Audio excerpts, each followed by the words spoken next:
This is Movies, a podcast about the act of cinema. With me today is Hans, who is a little on edge this evening. How are you? I'm good. I'm just my TV is broken, as you remember. Oh, it looks very It looks like vaporwave. it looks like a Vampire Freaks filter. Do you remember that website? No, I don't. What was No. that, All 2000? right. Well, I didn't have the yeah, internet in 2000. it was like a goth people social media website when MySpace was a thing, and the whole layout was just black with purple. So my TV kind of looks like it kind of looks like it belongs in that Bram Stoker's Dracula. Just very Uh-huh. what it is like you can't even see it, but it looks kind of cool, I guess. I just can't do anything with it. It's very annoying. What was that, during the MySpace era? Yeah, that's when that website was around, I think, if I'm not mistaken. Okay. All right, I'll have to look into that. Vampire Hey, Freaks. speaking of Yeah. which, before we introduce our special guest this evening, there's a MySpace clone right now called Hey Yeah. Space. Have you seen this? Yeah.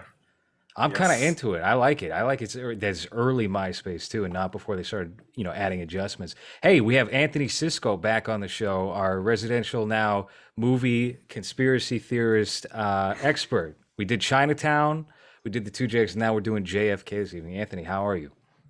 I'm doing good. Thanks for having me back, man. It's good to be with you Absolutely. guys. I like this 1970s appearance you got going this time. You went from hipster to like Inherent Vice. Yeah. I'm riding it out. I Yeah, think this is gonna be the new. This is just gonna be the look. that's pretty good. I think it's solid Yeah, personally. I also shaved today, but it was mostly because it was pretty embarrassing. You It was shaved your. just too long to look any decent because it's not thick enough. So it was just very long, straight hairs, and I was like, it's time to, Yeah, make me that's look that's not because you're homeless Chinese, so it Chinese. doesn't like Yeah, bunch up and fill out. It just gets longer, like yeah, strands of hair on your head. it's Terrible. great. And then I have like ginger hairs because I'm a fucking mutt. So it's just gross. What do you It's mean just you a get gross ginger beard. hairs? Yeah, I get like ginger hairs and I get blonde hairs, and yeah, it's a mess. I'm just a mix of cultures that should not mix. Chinese Hmm. and Germans should not reproduce. So It's a this strange is what mixture. this is what happens. Yeah. Yeah, but you're handsome though. You're a handsome Oh. guy. Wow, that's the first time anyone has ever complimented Hans on the show. It's true. Yeah. All right. The camera So loves you. we're talking about JFK tonight, and Anthony, where would you put JFK among your top presidents of all time? Man, he. How long was he around for? Like, well, as president, I mean, for Like for his age or for his presidency, he was only in his first. No, no, it's early presidency. 3 years. Yeah. Oh, okay, so he almost made this. Okay. Yeah. He didn't really do. He didn't really do a lot. I think the boomer legend around him is sort of vastly exaggerated. I think the stuff that he wanted to do is the stuff that people focus on, but the things that he did, they just went against the sort of deep state at that time because it was just kicking off, and he was just kind of like he was kind of a conservative Democrat, and he wasn't really. The movie has this like black woman saying like he was doing so much for the colored people, and he really didn't do anything for them. That was his brother RFK. Hmm. So I mean, for me, he's just more of a cultural artifact than a president, really. Because he Yeah, doesn't. He's not like Ike or anything. yeah. I mean, well, he didn't really have enough time to leave an actual imprint. It's all that retroactive, like Chadwick Boseman, Heath Ledger. Oh, they were great. They were one of the best, and Yeah. they might Yeah, have been. Chadwick's exactly. Chadwick's Netflix movies were fucking awesome. He's such a great action star. The Five Bloods? Are you kidding me? It's tragedy, really. Yeah, yeah, That's what a obviously not to loss. say that they weren't pretty good, but pretty good suddenly becomes legendary, in post mortem. But when was the last time that one of your presidents was not a cultural figure, though, and like a real president? because I don't think that's I happened in mean, my lifetime. there's George H.W. Bush wasn't. He was probably the last one. I think he was pretty under the radar as far as presidents go. Bill Clinton was obviously infamous Yeah, because that's he's a where it started. sex Yeah, hound. He Oh loves yeah. getting Hummers, under very the White horny. House desk. Hell yeah, that's very First black president. yes. Yep. He was on Very. Arsenio. He played the saxophone. Yeah. Culture was born in that moment. And George Yeah. W. Bush, he's kind of gotten a new legacy recently as like a harmless idiot. Yeah, that's terrible. Cause he had a lot more involved with the 9/11 shit than and all just the No, but Iraq War. Yeah, he and, flew and one they, of the they planes, I hear. he Well, did. he paints now, just like Hunter Biden. That's Hunter like the Biden escape. paintings. The escape from this nice people. Now they become artists and sell their paintings. Hunter Biden's paintings, he just blows into paint. It's really cute for a 5-year-old. Well, that's like his age range, isn't it? Doesn't he go for girls that old? So Yeah. He's I mean these text messages are pretty interesting that got leaked to the New York Post where it kind of looks like they might be talking about regular prostitution or sex trafficking. It really could go either way. Oh, the ones where he was the N word a bunch of times. No, that was to his therapist. He was just talking to like one of his lawyers. Truly a great Damn guy. Yeah. I can't yeah. go ahead, Anthony. Oh, I think they're just the left is just using that as like a it's not so bad. It's not so bad what he's doing. It's okay. He's cool. He has Yeah. prostitutes. He's sex trafficking is fine because he's cool. Meth is cool. Wait. Yeah, it's fine. It's progressive, really. I mean, he really does encapsulate a lot of the progressive values and the artifice of that, I think. And it's very telling. I mean, I kind of like that he exists just because they have to excuse that. They have to like shut up about it. And it shows how flimsy the belief system is on that end, which is very obvious to people like the three of us. But then you have like your average everyday folks, like my aunts and uncles, who are Massachusetts residents and just kind of autopilot vote Democrat every election, starting to go, well, maybe this was a mistake. Maybe these people are actually terrible. And it all starts with JFK. JFK is to blame for that. Good old local New England boy. They cannot get it out of their heads that every Democrat is a Kennedy. And that's really why Massachusetts votes the way that it does every single election. Weren't Kennedys cursed though? Didn't they all die in horrible ways? Yeah, or killed people. Yeah. Right, like one of them died at sea. Like his son died at sea after his plane crashed. And what's the other pudding head? What's his name? Ted died of a Kennedy. brain tumor. Yeah, who led his so they all died. His girlfriend drowned, and they kind of took that for Blowout. Brian De Palma borrowed that for Blowout. Yeah.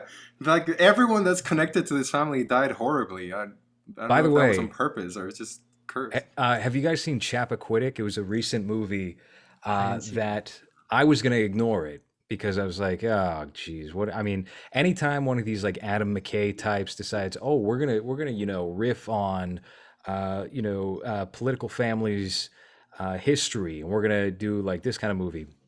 Chappaquiddick was sold as like a very straightforward, by the numbers, historic drama.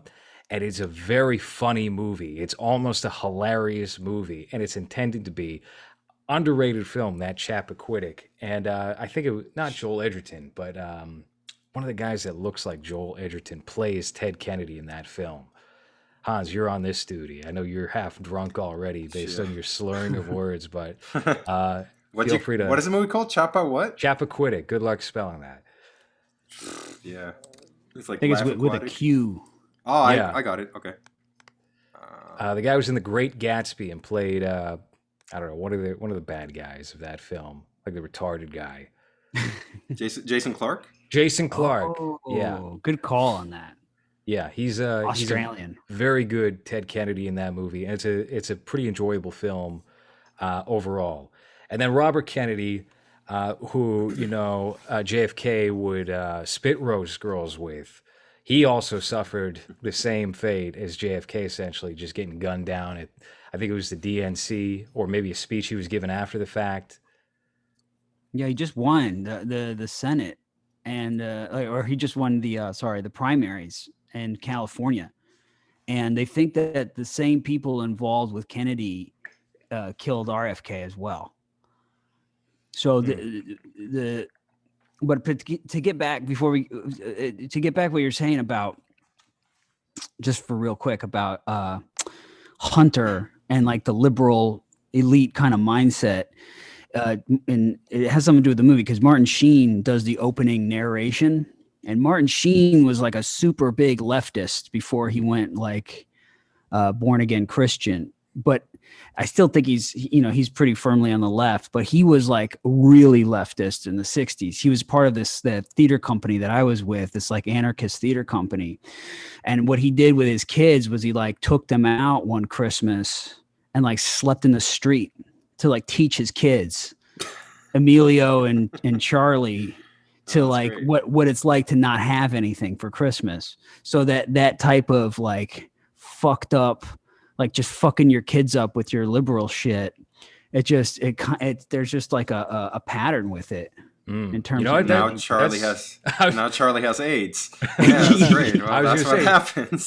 See, what probably happened there is someone led Charlie off and was like, "Oh, hey, I got a bike over this way if you want it," and then Charlie wound up the fucked up sibling and why he's a mess right now from some kind of childhood trauma from that Christmas Eve, and Martin's just guilty to this day. Guilty. Yeah. And then what's his name? Corey, right? He's the one that made love to Corey. Well, not made love. It was more like a forceful penetration. I can see how you can get those two things mixed up. Wow. You don't know. Some neck kisses. It's like he raped a child. Yeah. He allegedly on the set of what was the Lucas on the set of Lucas, which is all about how Charlie Sheen cucks Corey Haim in high school, even though he's like 5 years older than him, and his girlfriend is like his age. He apparently took him behind a trailer and anally sodomized him, and was like, all the guys our age do this, which is probably true. It's Hollywood, you know. Yeah. It's cool. It's cool. It's cool. It's cool to have blood and shit running down your leg. Jesus Christ. Just walk it off. It's fine. Just don't. It enhances the performance in the movie. Walk it off. God damn. Yeah. Now get back in there. You know, speaking of stars, this movie JFK is packed full of stars, wouldn't you say? Oh yeah. This is a star-studded cast. This is yeah. It really is. I mean, when they were doing the opening credits, they don't even show some of the names there. Like I don't recall John Candy coming up in the opening credits, and then he popped up on screen. I was like, whoa, okay, we're in for that as well. I mean, Joe Pesci. Joe Pesci is quite the stunner in this movie, I would say. Joe Pesci's the last great gasp in terms of his acting career, aside from The Irishman, obviously, because, I mean, it was all downhill after this, wasn't it? Actually, no, sorry. My Cousin Vinny, I think, might have been 1993. So that was. And then he started doing movies like Gone Fishing, and that was really the end. Hell yeah. Yeah. That's great. That's with Danny Glover. Morgan Freeman. Oh, right. Yeah. The other Morgan Freeman. The other Morgan Freeman, right. The least expensive one. Yeah, I think everybody wanted to be part of this. And it was the last movie that they'll ever make of something like this in this kind of way. There's no way they'll ever do it again. Because this movie is like, this is the one movie. This is one of those movies, like a fucking Christopher Nolan movie or some bullshit. But it's like, you have to listen to every line that's said, because this movie it's not even a movie. It's like, we're presenting a case. This whole movie's a case. It's not a documentary, like he says in the commentary, Oliver Stone, but the whole thing is like, we're just presenting all of the bullshit that the Warren Commission missed, the Warren Report or whatever missed, and that's it. Like, here's all the weird shit and all the holes. And after that, they came out with a movie called Parkland recently. It's by Playtone. Tom Hanks produced it. this guy Jim Diogenio, I'm sorry. He wrote a book called Reclaiming Parkland, and it's all about like the Hollywood industry and how it works now. About like if you want to make a movie about the military, you have to get a Pentagon has to get the script. They have final approval of the script. They get to make editing choices. They send a representative on set the whole time when they give you the equipment, and then afterwards they're the first ones to see it and can make adjustments to the editing for things that they missed in reviewing the script.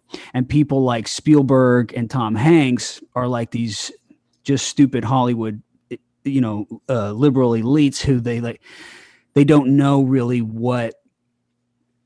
They just want to be cool. They want to be part of the in crowd. They both came from, at least in this book, he talks about their backgrounds. They both came from like Spielberg was like a middle American kid. He's like ashamed of being Jewish. He always wanted Christmas lights and stuff. His parents told him no, and so he's like said this in interviews. And Tom Hanks comes from like a broken home, and his mom had a bunch of boyfriends coming over, and he was like a stupid little theater kid, and they just want to be like part of the group. So they make these like propaganda movies to be like, hey, we're one of the guys, it's like, oh, we want to be part of the in crowd. So they just kind of, the military, the Pentagon people just kind of use these idiots to get their propaganda out. Yeah, and I've noticed Tom Hanks is inserting himself into the modern writing of history with a lot of the CNN propaganda shows like the 1980s, and they give you like a best of, it's like, I love the 80s on VH1, but taken seriously, they give you a quick 10-episode recap of the decade, the best of what you're supposed to know from this period of time. They like pushing that on, I think, HBO Max or one of these services, which ironically is how I watched JFK. They have the theatrical cut of that movie.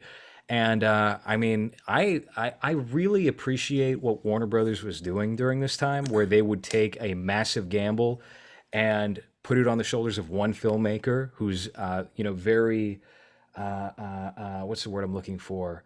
It's gone, but just has like a very, well, I don't know, very ambitious. He's got a lot of Yeah. ambition with this project. Very Right. simple word. Just I woke up from a nap a half hour ago, so don't kill my credibility here. Same with Spike Lee making the Malcolm X movie. That comes out around this same period of time. And is similar in its controversy. It's about 3.5 hours long, just like this movie. Cost tons of money to make, but they pulled the plug on that while it was in production. They said, this is too much money, we're not going to do this, you find the money yourself. And he had to go around to a bunch of black celebrities and basically say, look, I'm the voice of the culture. It was Malcolm X, he's dead, give me some money, give me some loot, we can finish this. And they came through. So Warner Brothers was in the business of doing like modern epics out of mid-late 20th century icons. Yeah, and didn't they do Full Metal Jacket too? Yeah. I mean, this was all during they had Stanley Kubrick on contract for, he could do essentially whatever he wanted without having any interference whatsoever. From, I think, 2001 onward. That might have been MGM, and they weren't owned by Warner Brothers at the time. They are now. Actually, they might be up for sale currently. But for a period of time, the MGM library was owned as, subsidiary of Warner Brothers. So, yeah. The, they always say, like, the 70s movies ended with, there's, like, 3 big movies, right, that failed, that cost a lot of money. It was, like, Big Wednesday, Sorcerer, and Cimino's that Western, what's it called? Heaven's Gate. Heaven's Gate, No, yeah. Yeah. And I think like that's kind of like a little part of it. But I've been watching a lot of these 70s movies, and a lot of them are really subversive when they're talking about the government. LowRes, we did Parallax View, and also just like The Last Detail, and movies that are about like just or even Apocalypse Now and all these things. I think these really started to get to the back to the Pentagon, or just back to like Washington, of like, hey, this is like our propaganda machine, and they're kind of fucking it up. Mm-hmm. So I think we're not going to like sign off on any of this bullshit. We're not going to give him any of our gear or any of our uniforms or anything like that until they, and then I think that thing was like put in place in terms of like getting sign offs on shit.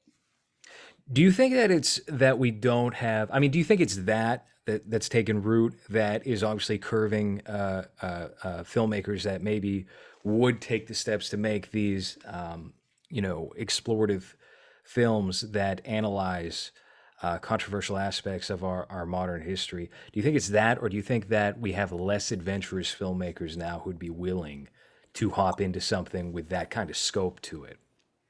I think that they I think that they are just like everybody, and they're hungry and they're looking for work, and they're like, hey, we have this, this fucking pro-war Avengers movie that we're making where they just kill all these aliens. You want to do this, and we'll give you, a few $1 million for this. And they're just like, yeah, fuck it, I'll do that. I don't think that there's anybody who has the kind of like stupid balls that like someone like Oliver Stone has.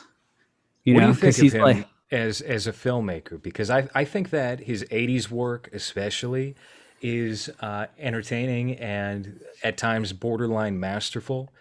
And then the 90s is interesting still, but I don't know if the quality is there. Yeah, I think because he's an alcoholic. Like I think, but I really like his his method of like using different film stocks and editing choices, and I think his writing is a little static, but I think that he's always getting at something, and it's not the same as like he always injects some heart in there, so it's not like a Stanley Kubrick movie where like the dialogue is it's kind of emotionless sometimes, it's like Nolan as well. But like, no, I think he's great. I think he's great. I don't like any of his stuff pretty much after Natural Born Killers. I thought that was really cool and experimental. And I know it went against like Tarantino's vision for The Thing or whatever, but I mean, he sold it. So. Mm-hmm. But like, dude, The Savages is a terrible, terrible movie. That's movie with Benicio del Toro. I have not seen this movie. Here's what I've heard. I've heard mixed things about it. I heard that the theatrical cut sucks and that the director's cut is good. Oh, okay. Yeah, I mean, Alexander was pretty garbage. I watched the director's cut, watched it all, and I thought like it was a step up.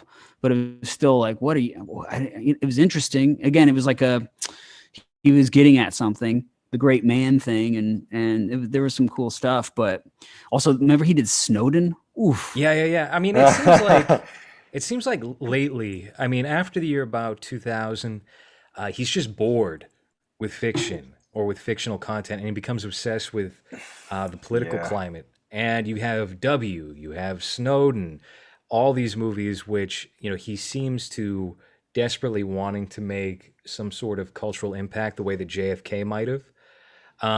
And he fails to do World Trade Center. Oh, yeah. World Trade Center. Yeah. Yeah. Well, I honestly thought this movie was really terrible visually. That's one of the things that I was bored with, that when you're going to present me a movie that's 3 hours long, I need more than close-up, reverse close-up, and mid, and then documentary footage. And this movie was close-up, reverse, and mid, and then documentary footage for the entire time. So at like hour number 2, I was like, all right, fucking show me something different, any type of creative, anything. It just felt like I was watching like a soap, where it's very in your face. And also, I guess my biggest issue was that I really don't care about what happened to, I couldn't care less about American politicians, especially because that's clearly not true based on your Twitter feeds. Rest in peace. Hold on, because this is presented as like, this very nice guy or whatever, or he's still seen as like the nice or the good president. But after like being old now and like learning everything that America has done to my neighbors, even, it's kind of like I don't feel bad for this guy getting his fucking melon blown out. I don't give a shit. You know, like they've killed other people in other countries and other places, and they've not given any type of attention. So why would I feel bad about this rich guy that got killed? So like that connection with me was like, sure. Yeah. I do think that Oliver Stone certainly inserts that sentimentality that is rampant in the late 20th century, really 1960s onward, which is kind of like a longing to resurrect some of that wholesome American feeling from the 50s that is dead and is completely wiped out now. I think it's fucking 2% of the population. I mean, Kevin Costner, he cried at the end.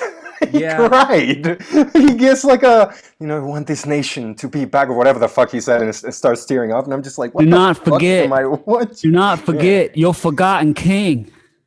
Yeah, something. I'm just like, what the fuck am I watching? Yeah. But I think, I mean, you're kind of, I think you might be getting caught up on that when it's completely about the erosion of what the American system is supposed to be and how it's been co-opted by these dark agencies behind the scenes.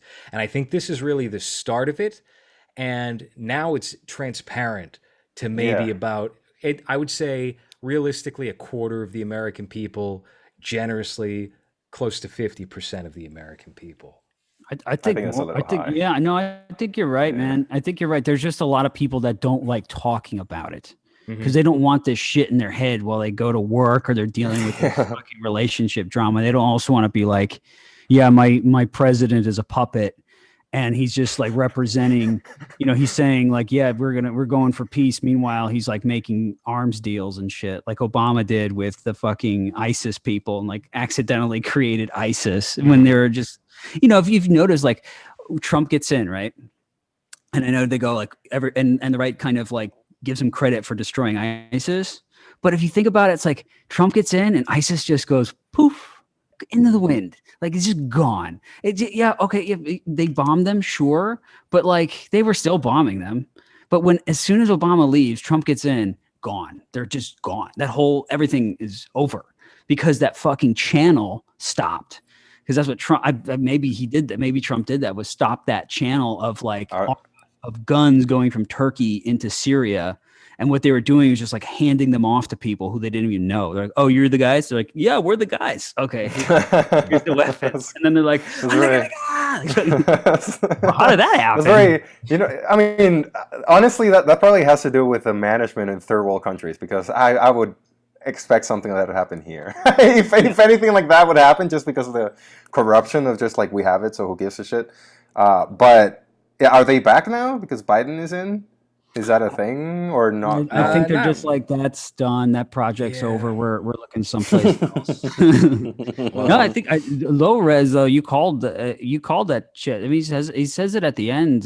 Garrison says it at the end in that speech about like that was the end of the idea of the president being the guy in charge.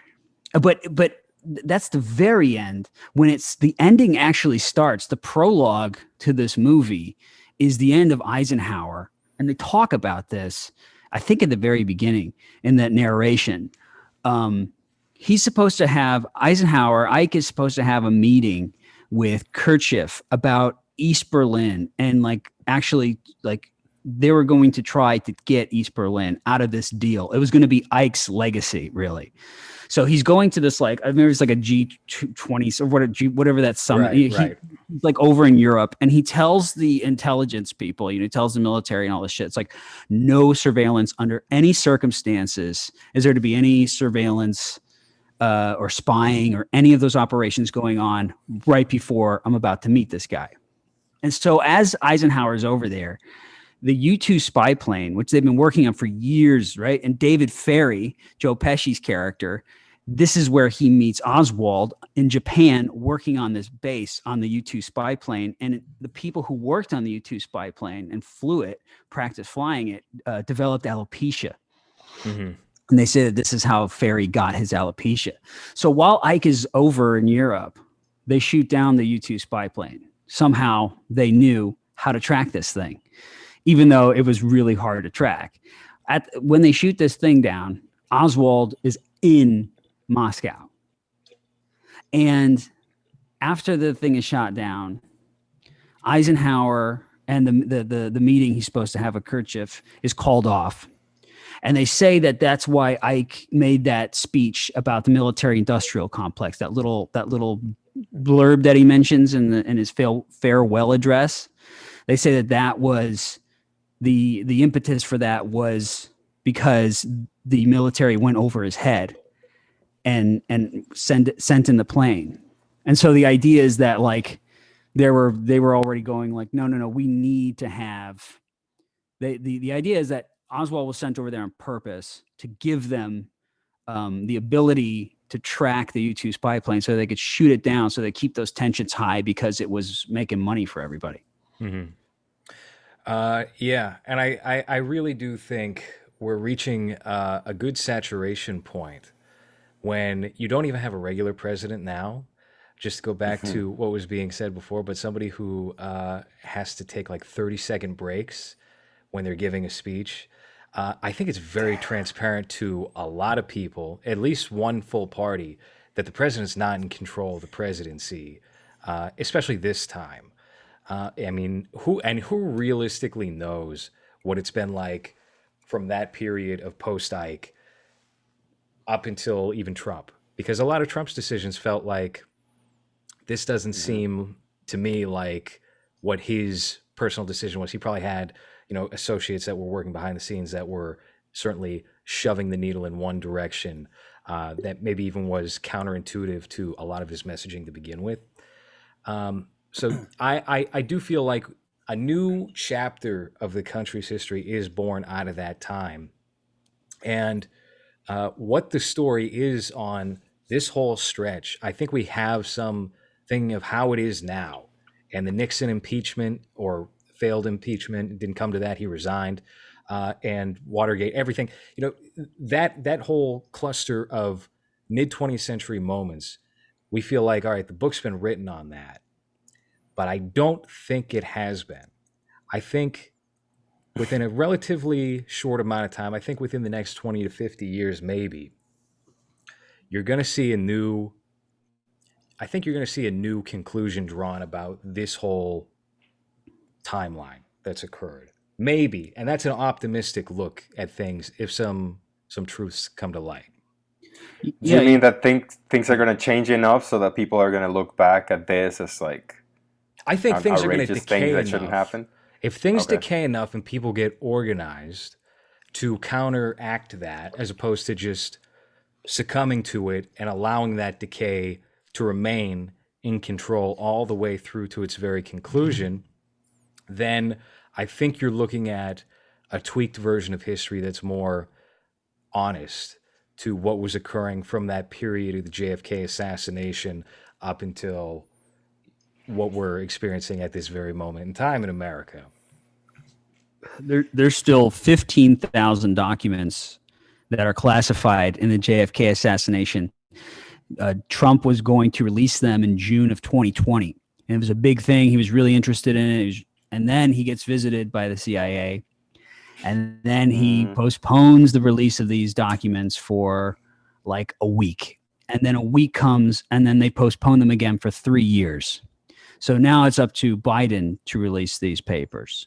That's not going to happen.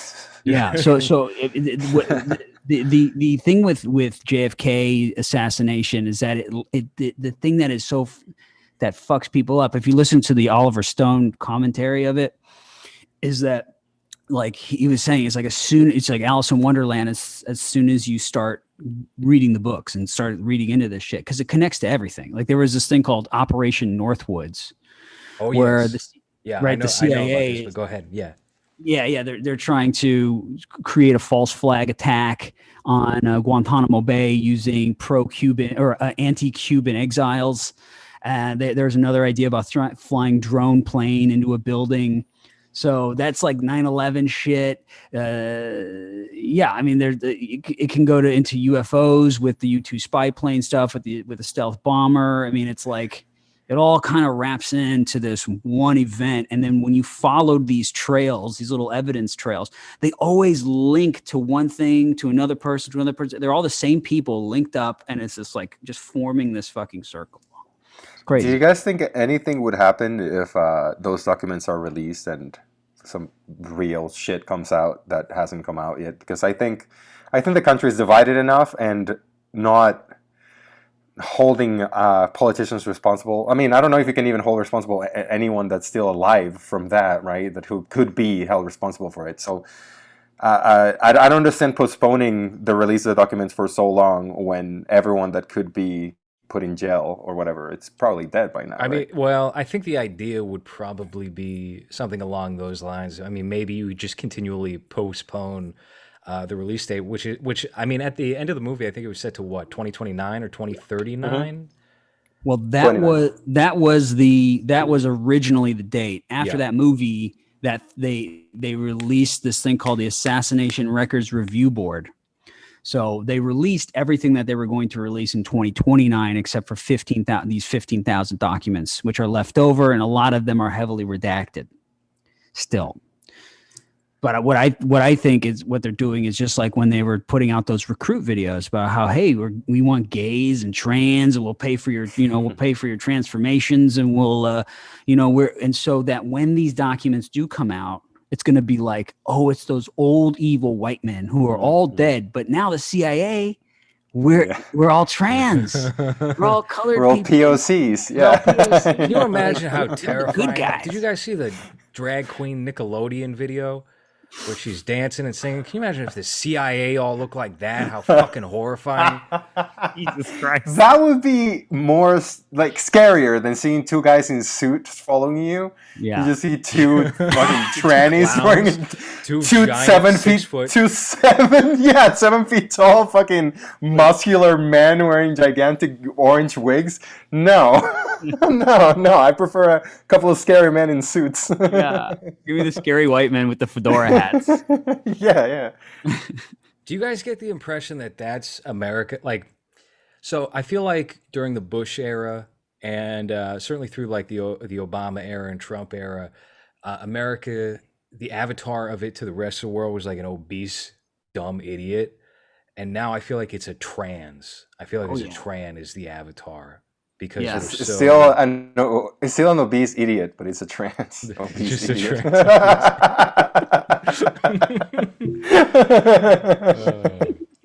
man. I envy you, Hans, that you don't have like a real cultural identity. You have too many cultural identities to Yeah. have to be bound by That's true. one. Whereas, Well, listen. Right now, one of our biggest candidates to be the next president is someone that was president 10 years ago, who flew to Ireland and Switzerland to hide because there was a case about an assassination that he was responsible for, and because he also stole a shitload of money and implemented a bunch of things that ended up ruining the country for like 10 years. And now he's back and he's like, hey, I'm renewed, I'm new. By the way, he gets a pension that's the highest salary than anyone can get in this country, and he still gets that and wants to be president again. And there's a lot of over 50-year-old people that, because of that same thing that you mentioned about JFK, where they're just like, I just vote for this party, that are supporting him, and he's probably going to be our next president. that So, guy sounds like a baller. Does he have like a Drake black guy, like shaved beard and he show up in a No. velour sweatsuit and a big chain? no, he's a bald guy with a big head that used to have a mustache, and now he doesn't. That's like the only thing that's changed. Like the only thing he changed about his image is that he doesn't have a mustache now, so you can trust him. It's really third world country retardation. Like, it's very much like, it reminds me of where I'm living, where it's kind of like, oh, so you were alive you were adults when this guy fucked the country up, and now he's back, and it's How like, oh old yeah, is let's he? go If vote he for was him. president 10 I mean, how old do you have to be to run for president in Costa Rica? I don't know, 40. It's not that old, to be honest. The last, or the president right now, he's younger than 50, I believe. So I don't know. I don't really pay attention that much to Costa Rican news because I just stay in my room. Like I Would don't you say really- you're more well versed I'm in the part American of- news or Costa Yeah. Rican news? Your American news? Yeah, I'm not part of society here. Like I just go to my friend's house and chill, and then I just go to the supermarket and get food and then come home. That Like sounds I'm not like part of anything that happens here. Yeah. sounds like That's me the after my 1 week trip to Japan. I just switched everything over to Japan. I was so happy there, and I hate it here. I'm just gonna act like I'm in Japan. no. I think Yeah. that's the trick is to if you're just a sane just having a normal one in America, you have to be basically Hans pilled and just Yeah. like go to the supermarket and just be like the Blabowski, and Yeah. and that's it. Like that's the only way to stay normal now is Like just on our last tune out, elections, pretend like the two big candidates was the guy that ended up being president, and the other guy was someone that doesn't even have like a university degree, but he's a preacher. So by just being a preacher, like that qualified him enough to be like the second biggest candidate, and he's going to run again, I think.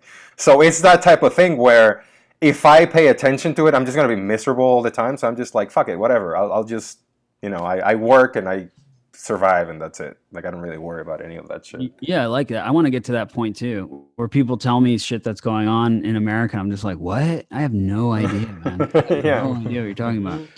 I clipped my toenails today. You want to see them? I keep them on me.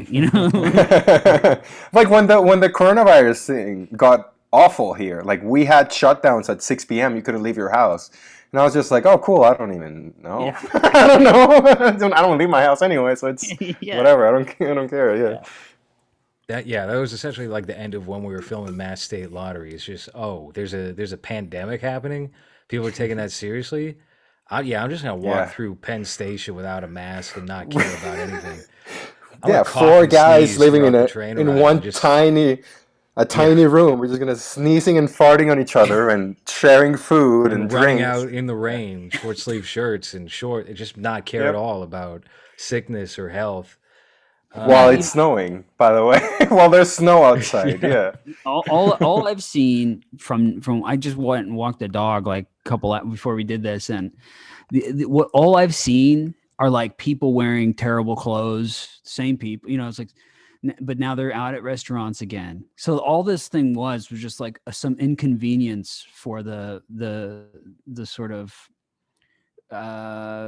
like like the liberal elite that can afford to live here and go to restaurants, and that's Yeah. that's the only people who were really put out. Everyone else is like they were the only one not put out but like inconvenienced, and then everyone else is like we're all forced to wear the mask. And I do background work on TV shows and movies and shit, and they treat us like we're just like these like just dirty plague ridden.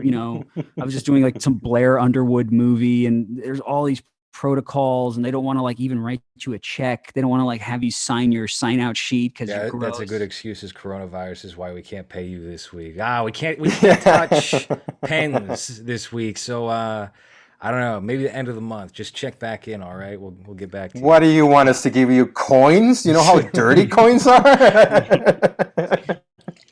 Yeah. How's your neck of the woods, Anthony? Because people are not wearing the masks anymore in Queens, from what I can No, see. just old people still wear it. They've been totally fucking warped. They're scared.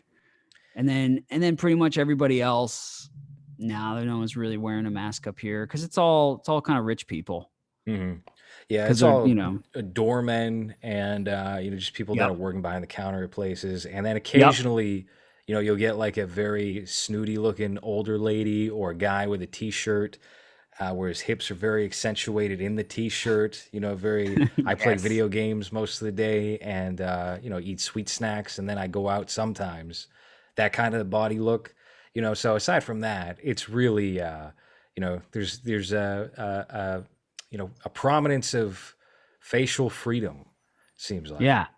It's good. It's nice. I like It's refreshing. I mean, seeing all these eyes fucked up. only about maybe a week and a half ago, I went to Coney Island, which was, oh my God, that was a disaster. That was despicable and ugly. Jesus. But nobody was wearing a mask anywhere there. And then I'm hopping on the subway to go back, which is like an hour and a half, 2 hours, and no one's wearing masks halfway. And then eventually I'm the only guy without a mask on. Everybody's looking at me like I'm fucked up. Mask Sucks. land. You Yeah. end up in mask land. Yep. Yeah. Are you vaccinated? Are you guys both vaccinated? Well, to the concern of the people that work the door and own this building, yeah, I'm Yes. vaccinated. Yeah. I think I'm gonna have to. I think I'm gonna have to do it before, because they're charging $100 for a test before I am able to try. Like, I'm going to Vegas in July, and apparently they charge you $100 just to get a negative test before you fly. I'm just like, I'm not. No, it's just like, I'll get the What? fucking vaccination. I'm gonna pay $100. Yeah, before you're able to enter the States, you need to bring like a negative test, and because you're supposed to get it just a couple of days before you fly. I think it's 48 hours. So they charge you $100 to get it that quick. I'm just like, I'd rather get the vaccine. I'm not gonna pay $100 so I can get Oh it. man, are Fuck we gonna that. have to take precautions for when you come back? Besides Probably. that, Well, because apparently? no, I'll be vaccinated. I'll be fine. You though, you'll have to wear a mask just so I'm you don't not wearing infect us. shit. I'll let you cough in my mouth. You can lay right on top of me, naked, and cough in my mouth. I mean, I got the I don't think we vax. need to. I don't think we need to get to that point, but yeah. The first dose of the vax that I got was I felt it like immediately in my left testicle, and I was like, all right, I guess I'm not having kids. Not from that nut. That nut's dead. Raisin, just shriveled into a raisin, just like, that's weird. Yeah, I All felt right, like a well. pinch. I was like, oh, and then it just felt like a foreign element in my body the whole time. It was really uncomfortable and weird. And but they're making everybody do it. And then I heard that people are getting shit from like people who are vaxxed. So like people who are vaxxed are like shedding this DNA thing, this like that spike protein. They're shedding that shit. Like when you get sick and you like have a fever and you sweat it out, it's like people are naturally sweating out this thing that they shot you with. So people are having like weird reactions who haven't been vaccinated. Like women are getting like their periods are all weird. Guys are getting like boils and shit. And I got like one on my forehead because I, live with people that are vaxxed and shit. So I was like, dude, I'm not fucking doing this. Just give me the shot. Oh now. no. Don't mess with my face. Yeah. It's the Yeah, best I thing mean, as an that's the thing actor, that is to get Yeah. a boil right on your head. right on your forehead, yeah. Because like they're gonna end up forcing everyone to take it anyway, so it's kind of like, fuck, I'm just gonna fight it. Just Both forge of my it. parents just get the fake. Just Listen. make some fake papers in Photoshop. You got the back. Both It's of my alright. parents got it, and my dad is weak enough that he had a stroke. So I mean, if they survived, I'm sure Yeah. I'll. And if I don't survive, you know what? I wasn't meant to be alive then, because if I fucking vaccine killed me, then it's like, then what am I worth? So this also links back to David Ferry, because David Ferry, the Joe Pesci character, he says in the movie, "I'm working on a cure for cancer. I'm working on a cure for cancer." Remember in the hotel room, he says he's working on lab rats and mice. His whole apartment was filled with like, Yeah. okay, so he was actually working at a lab that was trying to find a cure for cancer, and also they say that same lab they were working on the AIDS virus. Huh. Wait, so is that why his wig was so horrendous? Because he had alopecia and they just wanted to make it obvious? Well, no, because he made it. David Ferry Ah. he actually handmade his wigs and his eyebrows. This So yeah, that's this what was about something Tom- that I did not know at all when we were watching JFK for the first time. I was like, what Yeah, I mean, the budget of this 3.5-hour movie, that's the wig they gave Joe Pesci. And then I posted Yeah. on Twitter, and Anthony, you explained it to me that this was the character, and I got it. And, you can see it like deteriorate throughout the movie. But that first go, I was like, what the hell? Yeah. All right, well, what about Tommy Lee Jones's wig then? Ooh. What's wrong with that one? What happened He there? had alopecia too. That's Yeah, he had like a weird wide afro thing, Yeah. like a weird Jufro. Yeah, Well, that guy actually had it. Wasn't it Clay Shaw? His hair looked like that.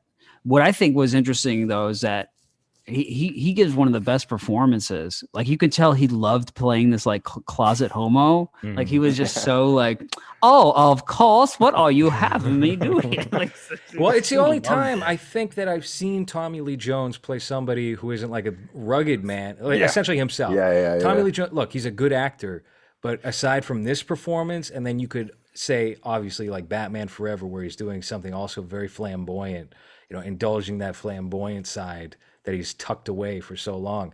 He's essentially just playing, crotchety older guy in every movie. Yeah. Yeah, yeah. Every role in this movie is like, I think it's kind of brilliant. Like every single minor role gets like a funny ass line to say. They get like some memorable line to say, like Ed Asner when he's like, "I always lock my files." Remember, he's kind of going off, and then who else? Kevin Bacon. He's like, "You know shit about life because you ain't never been fucked in your ass." Remember that? Kevin Bacon was so good in this. He was my favorite, and I love John Candy's little cameo thing. And I thought Gary Oldman, like this was very. I don't know how early in his career was, but he looked very young in this, and he was really good. I also liked. It wasn't early in his career, but I think it was early in his American career when he was becoming a star here, because he had done like plenty of like British kitchen sink dramas throughout the 1980s. Alan Clark films. I think he had done The Firm in 1989, Sid and Nancy in 86 with Alex Cox. And this might have been his first American film, like big American film, I want to say. And he does a terrific job, even though his role is severely limited. And really, I think, confined to that first act of the movie especially. Then you have Newman popping up too. From Seinfeld. They love throwing him in. He was like, you know what they do with the guy who played Paperboy on Atlanta, where they'll just be like, where can we throw him in? Just like any movie. That was Newman back in the early 90s. Yeah, before he got in shape. Now he's in shape, and it's just like no one wants to see that. That's weird. I want to see not fat Newman. So now his career is just Yeah. Michael Rooker is also kind of like he's just drunk and mad. It was weird to see him play a human. I can't remember the last time I saw Michael Rooker playing a human, not a cartoon of a redneck. Yeah, which is what he always says. And this time, I don't even think he had a southern accent here. Did he? Oh no, he did. Oh no, boss! You saying that they killed the president of the United States? And it was kind of surprising to see him pop up and get like a credit in the beginning, because I don't think he had done anything previously aside from Henry, Portrait of a Killer, which was not that big of a movie. I mean, it was successful, but it was still in the like horror category. So it was successful for a horror movie, which means kind of like nothing in the 80s. Yeah. Yeah. Well, it had more of like that midnight movie feeling, where it wasn't really like, I don't know if it was horror proper. It was definitely more of a crime movie, but it was marketed. And if you went to the video store, it was always in the horror section and had the spooky high contrast cover. What about Henry 2? Have you guys ever seen that? Henry 2 is a real big piece of shit. That's one of the great like direct-to-video sequels to a movie where they get... I mean, I don't even know the actor's name, but he's clearly like a soap opera actor. Does. Yeah, he looks nothing like Michael Rooker at all. And Henry 2, Portrait of a Killer, Mask of Sanity, longest fucking title, semicolons, dashes. They got it all. So bad. It's terrible. He does also get a bunch of like classic actors. I mean, everybody who was on contract with Warner Brothers during this time pops up in this movie. You got Jack Lemmon, Walter Matthau. You would mention Ed Asner. So you got both the grumpy old men and the odd couple, the out to sea couple. Yeah. Walter Matthau is great in this too. His little bit that he's got, and so is Jack Lemmon. But he's like very mousy. But Walter Matthau is just like, you could tell he was such a ladies' man. That guy, he was just clean up the way he talks. Who's the guy at the beginning? Is that Ed Asner, the one that has like a slow motion fight? I wish. I wish they had given that role to Walter Matthau just so you could see them interacting, but. I was watching it with my girlfriend. She's like, "Oh no! You couldn't give that role to Walter Matthau because he's too mean to Jack Lemmon. Like he beats the shit out of him. Right? So you wouldn't want that from the. You want the odd couple to bicker. You don't want it to be an abusive domestic relationship. You don't want the Three Stooges. Yeah. You don't want Moe and Larry. Right. So makes sense. And Ed Asner's fantastic. As you know, we've given him plenty of credit throughout the the show this evening. I feel like there must be someone we're forgetting, and I mean the cast is so well. Kevin Costner. Nobody said anything really about Kevin Costner yet. Ugh, He was have to. really the go-to guy for this type of Goddamn. role at this period of time. Kevin Costner, they tried to put him in like every enormous drama that required an everyman type of guy who's doing something extraordinary. And Did you see? Yeah, sorry. I was just gonna say it all came to a crashing halt with the Postman. I want to say Oh yeah, yeah. Postman is really where everybody hit the brakes. And I am wearing your Postman uniform for this show. Oh, Anthony. yeah. I just wear this all the time. I go out with this on. Yeah, I think this is the steal second people's episode. packages with this on. I think it's the second episode in a row that you wear that. I think. Not in a row. It's been a week or so. Anyway, You look like you're working. You look like you're working on that ship on Alien. Like you're one of Oh, like yeah. you're one of Harry Dean Stanton's Yeah. crew member. Yeah, yeah. It's good. Good look. what was I going to say now? Yeah, so I was actually thinking about buying some wardrobe from the Postman because someone has the wardrobe from that movie, and they just threw it up on eBay for like $100 a piece. You can get like a straight jacket that's like a shirt. It looks pretty dope. It looks pretty like you could go to Juggalo Festival with that on and be the coolest looking man around. Mm-hmm. Yeah. He was like fucking he was like the new Harrison Ford, Kevin Costner. I was thinking he could have played. He could have played, no. Indiana Jones. No. Okay, hold on, Hans. Fucking Ball Durham. Fucking Ball Durham is the new Harrison Ford. No, He no. does not I have the fucking love Bull charisma Durham. of Harrison Ford or the filmography, but that didn't stop them from trying to make him Right. the Harrison Ford. Ugh. Did you see Silverado? No, I have not. That was Lawrence Kasdan. It's a Western. And I think he plays like Billy the Kid or something like that. Like, but he's really good in that, and he's really like unhinged in that. He's really like, woo! He's like got the 6 shooters and stuff, and he's really wild. And then I watched No Way Out, and the other night. It's a really funny movie. There's just a lot of funny shit that happens in that movie, but he's a little more loose in that movie too. He's a little more loosey goosey. I think he got caught up with, JFK. He does this like. He kind of got caught doing these like weird accents. Like he's doing like a really sort of half-fisted Louisiana accent, and then he's doing like Robin Hood. He's doing like a sort of weird British accent, and that I didn't care for his character at all. At all. Like I couldn't understand how they went for like he's supposed to be like these goody two shoes, but then he gets so into his work that his family is neglected. That's his role in every one of these movies. Is he's noble to a fault. He's got his moral code. He sticks to it. That's what he was in The Untouchables. That's what he is here. Waterworld, I cannot speak for, but considering Dennis Hopper's the bad guy, I'm sure that's why they cast him. You have the crazy, whacked out bad guy. And good, sane Kevin Costner. And you have the emotionless Kevin Costner who plays like a Spock character in that movie, right? Where he's not supposed to show emotions. Yeah. He's always dad to me. Like he's always the dad in the movie, even if there's no children. Even if there's not kids, he's just like that boring. Blah. I don't know. I've never been a fan. Perhaps he doesn't translate to you because he is like the American dad. Like it's a different type. Maybe I have the same issue. I have the same issue with Tom Hanks, so maybe that's why. But Tom Hanks is soft, and Tom Hanks is a little too pillowy. He'll make you feel good, right? To your own detriment. Whereas Kevin Costner feels very like hard nosed. This is how it has to be. Fair, harsh but fair, maybe. Like he's like Gregory Peck and like Tom Hanks is Jimmy Stewart. Yes, that's a perfect analogy. Kind of, yeah. It's funny. It's like you mentioned Untouchables, and in that Jim Diogenio book, Reclaiming Parkland, where he's going through Hollywood and stuff, and they were saying like the one thing that everyone remembers from JFK is that it's full of shit. Like you're like, it's a great movie, but it's completely full of shit. It's all bullshit. But what the author was talking about was like, yeah, but if you look at The Untouchables, Al Capone never beat a guy to death with a baseball bat. But you don't hear, like, when you think of The Untouchables, like, yeah, that was a great movie, but it's full of shit.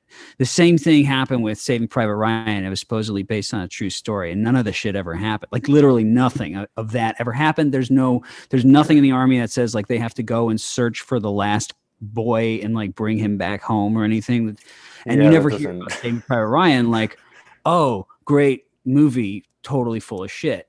But it's only the JFK movie that gets stuck with it's totally full of shit. And actually, the stuff that is used that took like creative license for isn't really that big a deal. It's like they're basically what he's just saying is like they really just nitpicked and the New York Times did this too. Like the New York Times, Time Magazine, like they a lot of these publications like trashed the movie by saying how like inaccurate it was.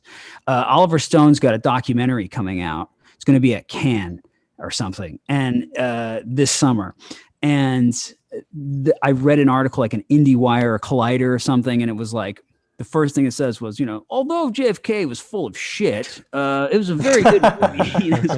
They're like still repeating this bullshit. Nice. And the only things that are really bullshit in the movie is like some of the black and white scenes are stuff that he's like, I took creative license with, like Lee Harvey being in Cuba, training the anti-Cuban exiles. That didn't happen. The other thing was Clay Shaw was never at Guy Bannister's office. He said that had never happened. They had seen Lee Harvey, but no one's seen Clay. And then the other things is like Donald Sutherland's character is a composite of a bunch of characters, and Kevin Bacon's character was a composite of a bunch of different homosexual men. And there was like one in particular, but I forget his name. But that was pretty much it. Everything else, and also like that monologue at the end that he's giving, it's not exactly how he did it. It also presents information that they found out after that trial. So he injected that in there. So this, it's really nitpicking to discredit the arguments that are presented in the movie. Right. And so I agree with you. All that is extremely par of the course for biopics, like compositing characters that might have been their own individuals into one. Again, if it was intended to be documentary style, it would have been a documentary. Now, I would say in the defense of that criticism, Oliver Stone does make this film more of a mission statement than The Untouchables is with Brian De Palma, where I think he's just trying to make an interesting movie or a visually interesting movie, because you do have the intention there of stirring up a little bit of trouble. And I had a question because I'm not entirely sure about this, but did this movie JFK kind of mainstream conspiracy theory culture? Sorry, say that again. Would you say that JFK brought the popularity of conspiracy theories to mainstream culture? Yeah, I think so. Yeah. What happened before this one that Right, so started that's what I'm thinking of is, we were talking about the 70s. We had movies like Parallax View, that kind of government conspiracy thriller was very popular during that time, but I don't know if it was really focused or honed in on the way that a lot of current events or modern history events have been maybe reanalyzed or contextualized and discussed in certain spheres in an alternate manner. Like obviously, the JFK thing being one of the biggest. I don't know what the conversation around that was like prior to this movie coming out because I wasn't alive, so I'm not sure. Well, Jim Garrison, he had this trial, so he was thought up as a conspiracy theorist. But it's like I listened to that Diogenio's. He was on a podcast, and he was like, JFK is not a conspiracy theory. JFK was killed by a conspiracy.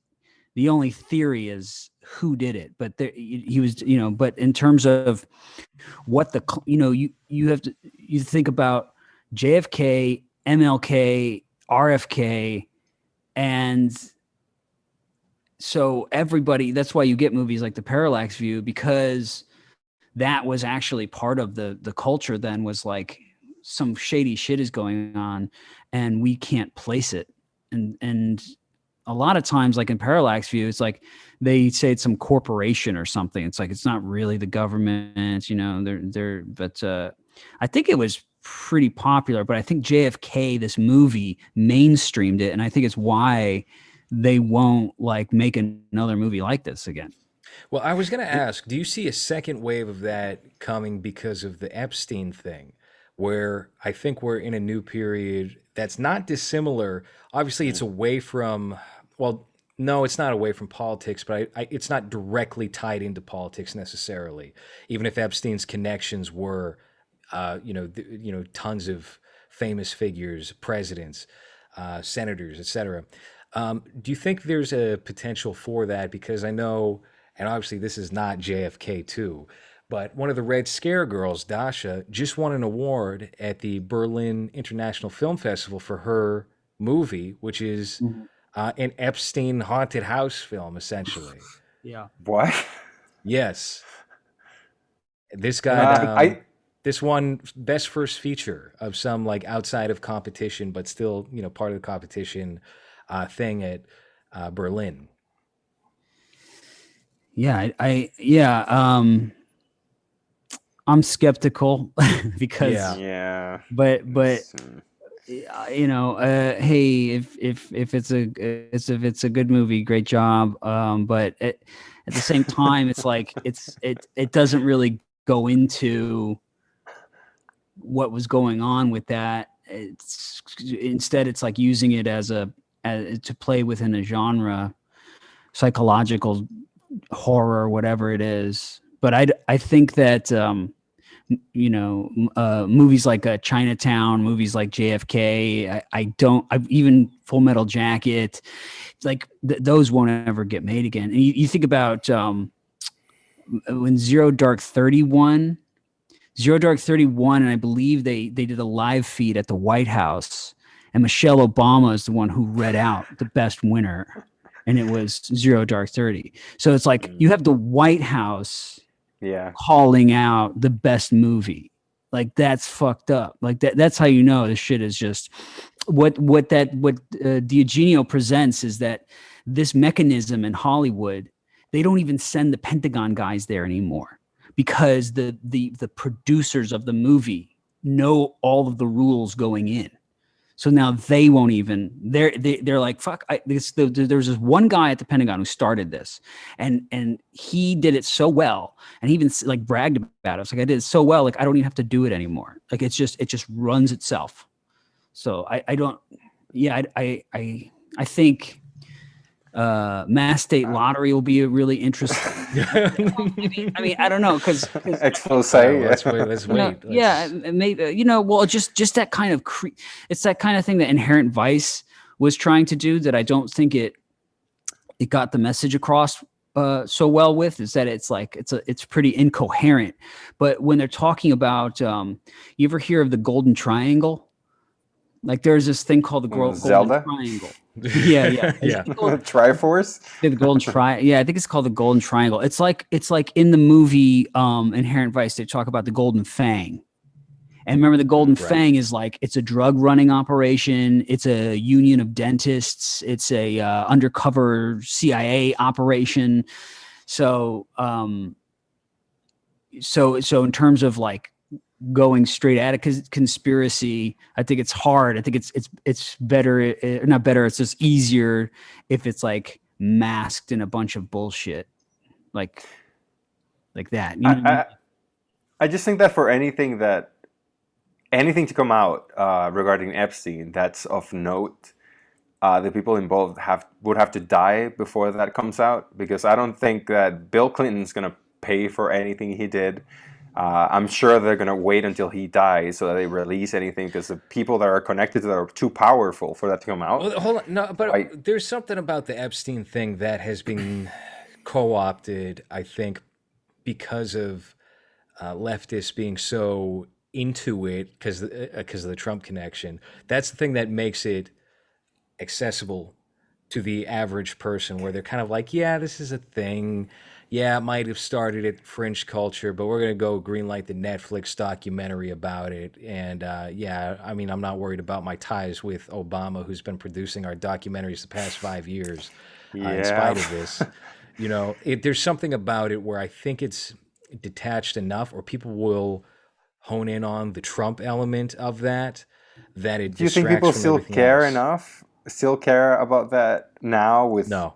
because like that's the thing because America like your news cycle moves so quickly even if it just moves to bullshit that I don't think your people has enough memory or enough attention to focus on something like this and still care about it.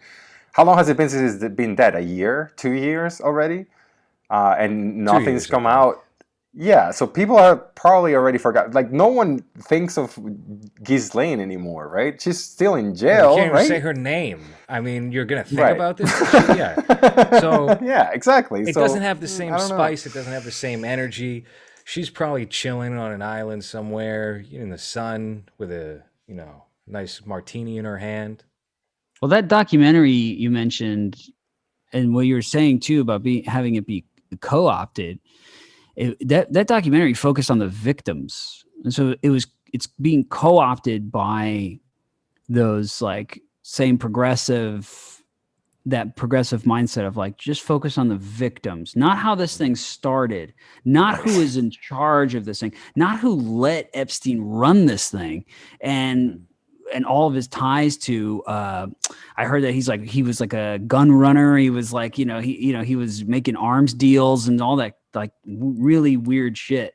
And how I really think that he was like a fucking this might be going off the reservation a little bit here, but I think he was An he angel. was An just angel from yeah, heaven. He was A sent by man of Christ. mystery. Yeah. he was He was like a spy. he was like set up by the CIA as something that they could use. And then when Trump was in, they thought that they could use him to get Trump taken out and to get taken out of office. And then Trump had his own guys and was like, yeah, but guys, we have all of these photos. And so they had him and they were just like, fuck it, kill him. Like Yeah. he can't do anybody any good now. Yeah, and nowadays Yeah. that like I don't think people care enough for that too. I mean, I'm sure there's gonna be one crazy person that makes or that gets involved in it or goes too deep into it that gets killed and no one hears about him anymore unless Seth Rich. You guys remember Seth Rich? Yeah, Remember Oliver that Stone's name? Seth Rich movie. That would be Yeah. fucking dope. That would be great. Yeah. I find it weird that Epstein dies. Epstein knows Bill Gates. Bill Gates works on vaccines. Bill Gates knows Anthony Fauci. And then the year after this dude hangs himself, the coronavirus gets released, and then all this shit starts. Like, was he funding that Wuhan lab, or was he It was the helping kill to fund switch. It was just in Yeah. case this happens to me, release the coronavirus. it? Exactly. It's what Julian Assange wish he had. Yeah.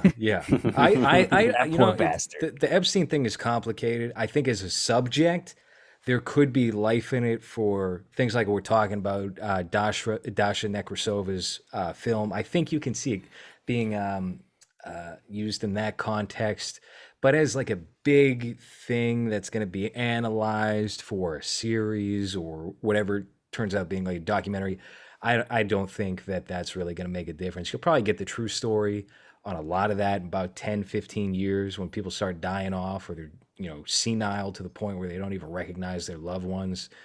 Then that might happen. But at that point, like, who gives a shit? We'll be on to the next thing. Yeah. So, Yeah. I mean, who would you guys, what would be the story of, and who would you cast in Oliver Stone's Trump? Because we got JFK, we got W. The trilogy has to come to an end with Trump. Is this when Trump gets assassinated? Is this when he runs and wins the second time, and then they kill him killed. because they're like, "Fuck this, Right. we're not doing the full 4 years. We'll do 2 months." Right. Okay. Yeah. Huh.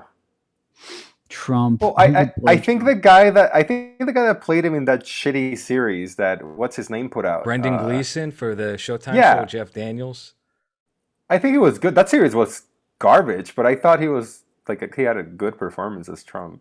I think you get Mickey Rourke for Trump right now.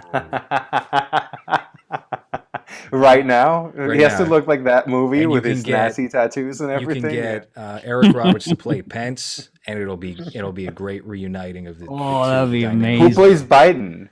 Who's gonna play Biden? Oh, that's a good question. and George Kamala. Clooney. Yeah, George Clooney seems like the obvious pick for Biden. Kamala, you get Octavia Spencer. You get Leslie Jones to play Kamala. Yeah.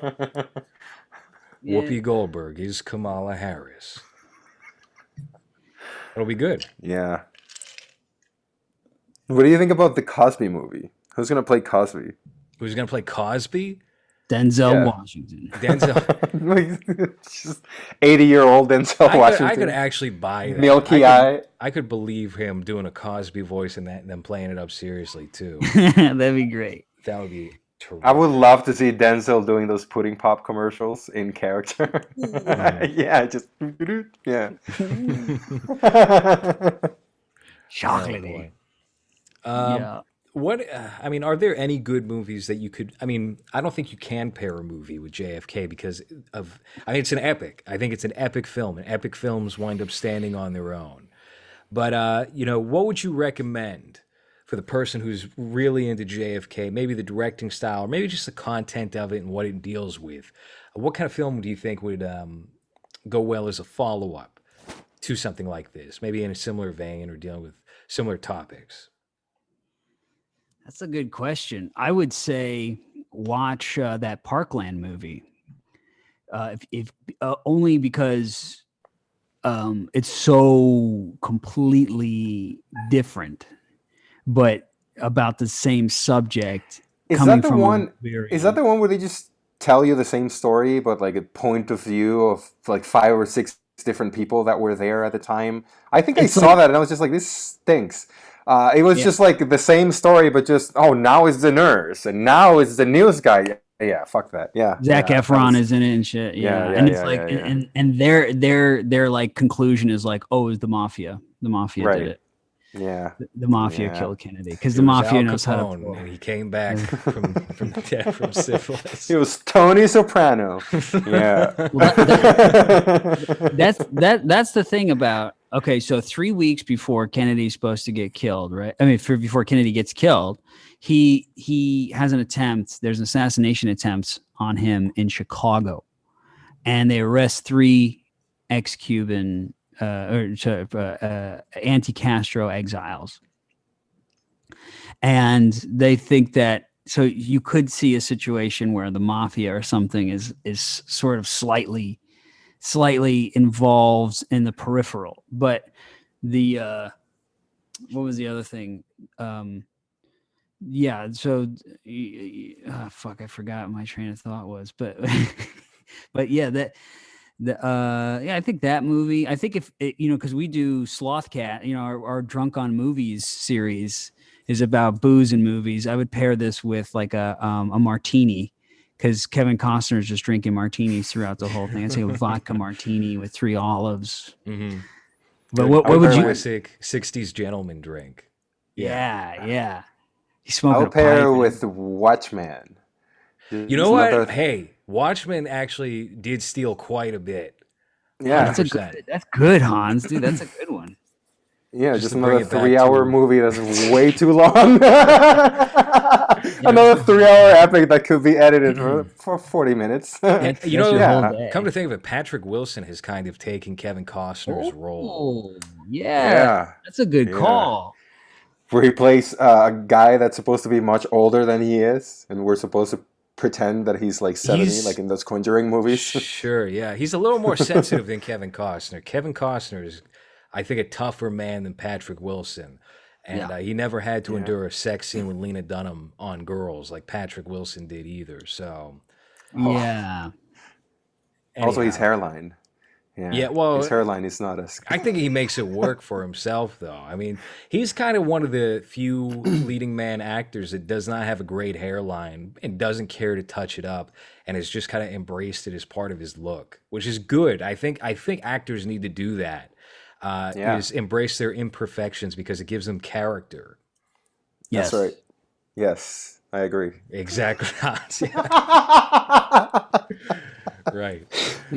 I think that could I think that a kind of a 70s thing could come back in a way, but I feel like it'll just be like washed out by just the identity politics stuff and tell boring stories. But I feel like that could come back only because of financial shit, because they can't keep making these. I don't know anything about like the new Batman movie. That thing looks really bad. And I just heard like really The Matt Reeves one. I've heard. I mean, nobody really knows. There was a rumor that the Warner Brothers executives watched it and were like, "This is unacceptable. You have to go back and reshoot this," and they're going to give him a bunch of money to do that. Like appalled with it, past the point of how they reacted to Zack Snyder's films, which was obviously pretty bad, but they didn't make him reshoot anything. They just kind of gave it to Joss Whedon at a certain point. Apparently, they're not happy with this film, and it seems like they're directionless.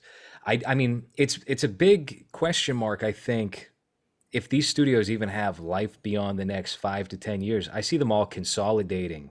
I think Amazon's going to buy quite a few. I see Warner Brothers. I mean, Warner Brothers was given an offer by Disney to have their entire inventory bought, and it would have been merged with that, and that I think would have been disastrous. That would have been, I mean, look, art and everything creative right now, especially films, are not great. They're certainly more bad than good. But if that ever happened, if Disney had full control, it would be, I mean, the culture would literally die. There would be nothing to keep people from being demoralized 24/7. Well, it will be like just watching Netflix productions. Like that's the only thing you watch. It's just the same thing over and over. Did you see the report that came out that said, lasting conversation of studio films past 5 months, and it gave you Disney, Warner Brothers, Netflix, Hulu, and all the big guns, and it was like Disney had the longest stretch, which was like maybe midway on the graph, and then Because of animation and because Disney fans are all children that are because adults your and fat women. average 34-year-old is like fat Disneyland Fat women, going yeah. adult without kids. Fat and- woman. Yep. Fat white woman that hates children and doesn't Right. have a mate, so that. That's correct. Yep. And then anyway, you had all the listeners. It was a decline, and the last one was Netflix, which had not even like 1% on the graph. It was not even like a little fraction. It just wasn't Well, there. All right, how about this? What was the last memorable Netflix original production that you guys saw? Memorable that you still Irish- remember? Like, oh, it was good. Oh, okay. I remember that one where that purple animal is getting raped by the other purple animal, the Okja. Oh, Okja. Oh. Yeah, Okja was Bong Joon-ho. Bong Yeah, Joon-ho. that was Bong pretty. Joon-ho. I was like, what the fuck? I was gonna show that to my stepson. I was like, oh, it's cool. We'll watch this, and he'll be all cultured and shit. And then he gets Too much culture. That's way too much culture. by the No one fucking- needs some. No one needs that much culture. What the fuck are you doing? What is this? Why are they showing? What the fuck? Because even the TV shows, if you want to call them that, like I don't know, like the last one that was memorable to me was what, Dark, I think, and even that one, like that didn't really come out every year. So yeah, I don't know. I feel like their model. I mean, hopefully people are starting to wake up to it and realize that you're just getting the same thing constantly. No, you don't think so? No, with because- like getting other options. You're gonna. So- I mean, the options are being reduced anyway. I really like HBO's model where they have like it's the movie of the month, and this was gonna go to theaters, and it's like a real movie. It's not some cheap piece of shit we're just dumping on Wow. here, and it becomes like the talking point for that month. So this month was what they put out Spiral? that. No, not Spiral. Spiral wasn't an HBO What's movie. that? That's in theaters for real. Oh, I don't know. This piece of shit is what it is. Oh, In the Heights. In the Heights, Oh. the good Oh. old Lin-Manuel Oh, Miranda movie. Jesus Controversial film. fucking Christ. White women, by the way, if they need to be blamed for anything, it has to be for making these fucking untalented Puerto Rican, right? Little nothing, a millionaire and like a cultural figure when he sucks so bad. And it's just because white women can be like, oh, well, look at me, I'm being cultured, and look at all of this culture that I'm seeing on screen, and that's it. But it's just, Hamilton is one of the most embarrassing things I've ever Now, seen. hold I on a didn't see second. the whole thing. Hold on a second. But I'm not one to defend white women by any means. I certainly think they're complicit here. But this is Yeah. this is not the fault of white women primarily. It is the upper class liberals who went to go see a play and get cultured on urban life at the same time. That is 100% the By- demographic that went to Hamilton. Yeah, but look who's culturing you. A little Puerto Rican man. He's the one that's teaching you about like By the way- slavery and shit. It's so embarrassing. I It's just, watched that movie. I watched that movie In the Heights, which is 2 hours and 45 minutes, something like that. What? Yeah, that's unbelievably long. Another epic. I watched it and I was like, "There's no way this is getting good reviews." And I looked at Rotten Tomatoes; it was like 93%, 90. and then 95% audience score, which blew my mind. I couldn't believe that. It's look, I But can't really. everyone's judge called musicals. like I- everyone's I- like called Cheryl in the comments. The audience is like everyone's Kayla. Sure. I'm not really one who can offer much critical feedback as far as like a musical goes, because that's just not my forte. I kind of liked Rent, but anyway, All this right. movie was just not for me. So Okay. Yeah. Right, because- Did they? It's so yeah. It's weird that the how American cinema shifted from. I was thinking about, you guys were saying, I was watching all of these movies and from the 70s, how it shifted. I guess before it was like this, and then the 70s changed it, and then it went back to it, which was like story driven, which is like, this is the story, and we're going to show you this thing. But the 70s introduced this sort of that European element of like, this is this person.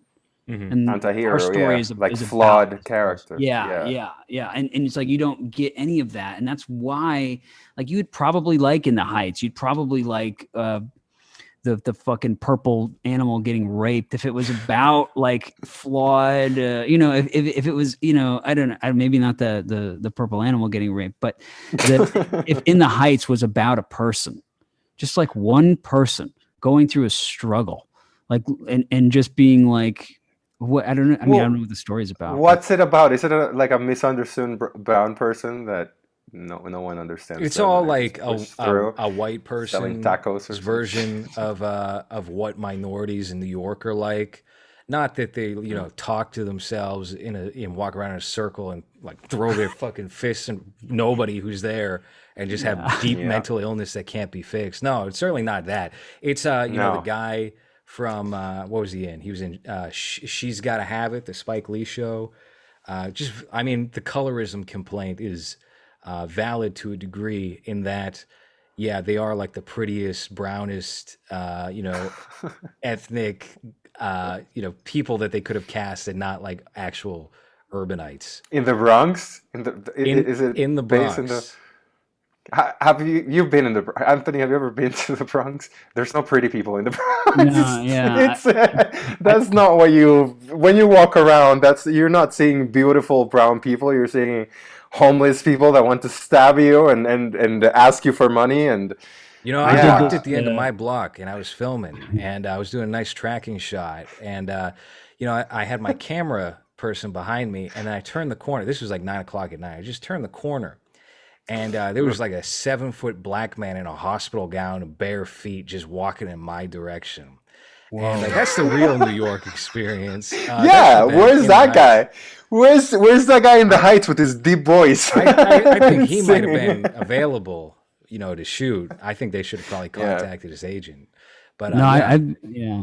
I've been here 16 years. I've never been to the Bronx. I was playing Edgar Allan Poe in a play, and I was doing all this research and like trying to figure out where he lived. And there's a place up in the Bronx that they're like, "Oh, yeah, you can go see his house." I'm like, "Ah, I'm all right. I'm good. I look at the picture. I'm not going fucking up there, dude. No Yeah. fucking way." No, you can see that. You can see the Joker stairs. You want to go down the Joker stairs? The Joker's. Yeah, you want to get stabbed in the Joker stuff? Yeah. No, it's just it's that liberal utopia, right? That reality that's not a reality that they believe could happen or could be a thing if everyone could just love each other and understand each other without realizing that most people that live in those places have either mental illness or are poor, so they struggle. So they're not going to be the nicest people in the world to a liberal person that just coming into their neighborhood and being like, "Hey, you're brown.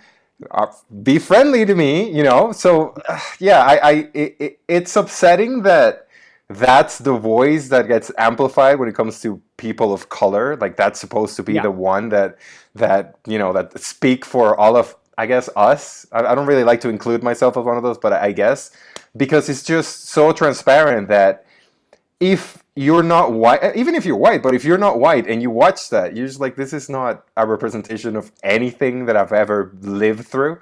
And it's just that utopia that liberals like to convince themselves that could be possible, but it's not. Which, I mean, listen. I don't want this to be misconstrued into the argument being like, well, if you have people of color in a movie that takes place in a shit area, then you have to show mental illness and grime and crime and all the worst elements.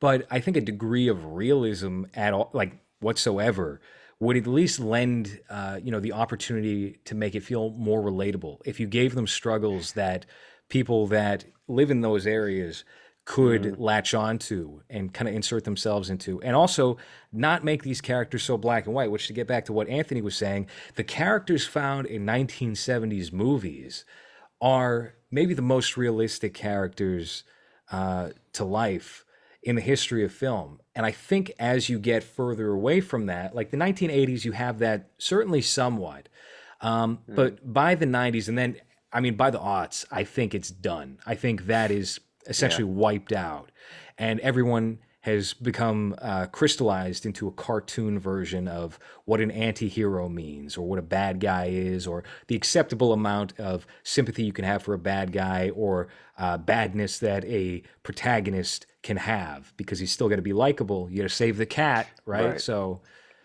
he has to have a daughter that he loves, and he does everything for, even though he just beheaded another child. But it's for his daughter, so it's fine. No, that sounds like a great movie. That sounds like a fucking awesome movie. The loving parent who also beheads children. Is this the Iceman? The Iceman if he was a child killer? It's like the only two movies I can think of that get close to this recently are, again, Inherent Vice, which we should do an episode on that. But the other one is Once Upon a Time in Hollywood, and both of those movies are set in that period. Like I think Inherent Vice is like 71, and then 68, right, or what, 69? Well, Once Upon a Time in Hollywood. You're right. Once Upon a Time in Hollywood, I think the best case of that is Brad Pitt's character, where he just has this little piece of his history where he might have killed his wife, and it might have been intentionally. It might have been a murder. It might have been what's his name, Robert Culp. Getting caught sucking Christopher Walken's dick on a boat, and they couldn't have that come out, or whatever. Something like that. I don't know the history really. He was angry. What do you want? She was being too talkative, and she needed her to shut up. That's how they presented it, and it worked. Yeah, because at the end of the movie, that doesn't really affect your feelings for that character at all. He's still likable in his own like hard guy Brad Pitt sort of way, and by the end of the movie, he's a hero. So. But it sets up that third dimension, though, of the character, that even though it's just mentioned in passing and no one makes a big deal out of it, it's still there. So you know that this guy could just become unhinged at any time, and that's why at the end, when he has those scenes where he just like smashing the girl's head against the concrete, you're like, well, it makes sense. It doesn't come out as like... That. Yeah. It doesn't come out as like that of nowhere, that if he was just like a nice guy to everyone and just very nice and nothing like that had happened, and then all of a sudden he's just smashing that girl's into the concrete, hit her head. So it makes sense with the character, and it's a very easy way of, okay, maybe not easy way, but like a very simple way of giving them a just a third dimension of that character without doing too much, especially because no one really reacted in a negative way besides that the director's wife, I think it was, in the set on that scene where they have a thing there where they fire him or something, if my memory's not Yeah. up. For Once Upon a Time in Hollywood, the director. Yeah, that happens, right? Yeah, something like that happens where he gets fired or he gets fired from set because it's related to something like that, or like a rumor. He's fighting Bruce Lee. Yeah. So isn't that related to like him? Yeah. It's like they were with already his wife like, they were like, we don't want to fuck with this guy, man, because he's fucked up. He killed his wife. Right. Right, Yeah. yes. So like, so it is mentioned and it's made a big deal, but only in that little environment in that scene, and then afterwards it's completely forgotten. But it's a very clever way of just a couple of minutes, and you have the reason why this character goes crazy against those teenagers later. Yeah, I was watching Minnie and Mousewitz the other night, and I said terrific. out loud, I was like, this is more exciting than any action movie I've seen, any like modern action movie I've seen. Just because like the way when she comes home from drinking with that old lady and her boyfriend's there and just beats the shit out of her, and then you get to Moskowitz, who's just like starting fights in bars and just like going fucking wild, and like that shit is really interesting. What's interesting about it is like that is how people behave. Even his dialogue, because Cassavetes' dialogue is like, yeah, that's how people talk. They don't talk in like, I'm going to the store. Do you want anything? No. You're touching onto something that maybe I've thought about before, but I didn't really think about in such straightforward terms, which is the irrationality, I think, of humans. Everybody is so rational and logical and does the most rational and logical thing in every scene, in every movie, and that's not really what pioneers people to do what they do. So that is something we've definitely lost since the 1970s. And if it is something that's like an irrational motive, it's always like he's a murderer, he's a rapist, he's doing this, or he's a bad guy. When in actuality, some people just like behave in a certain way due to compulsions or whatever it might be. Maybe just personality tics, But this is so lost. This is like, and I think also it has something to do with the current culture of criticism, which nitpicks like, oh, well, this doesn't make sense. Why is this here? Why is that thing there? People are trying to, keep an eye on things like that could flare up any sort of misconstruing or negative feedback. No one wants to be experimental anymore. Yeah, like in Husbands as well, like where Ben Gazzara beats the shit out of the mother and the wife. What he presents is like the idea that every man can like snap.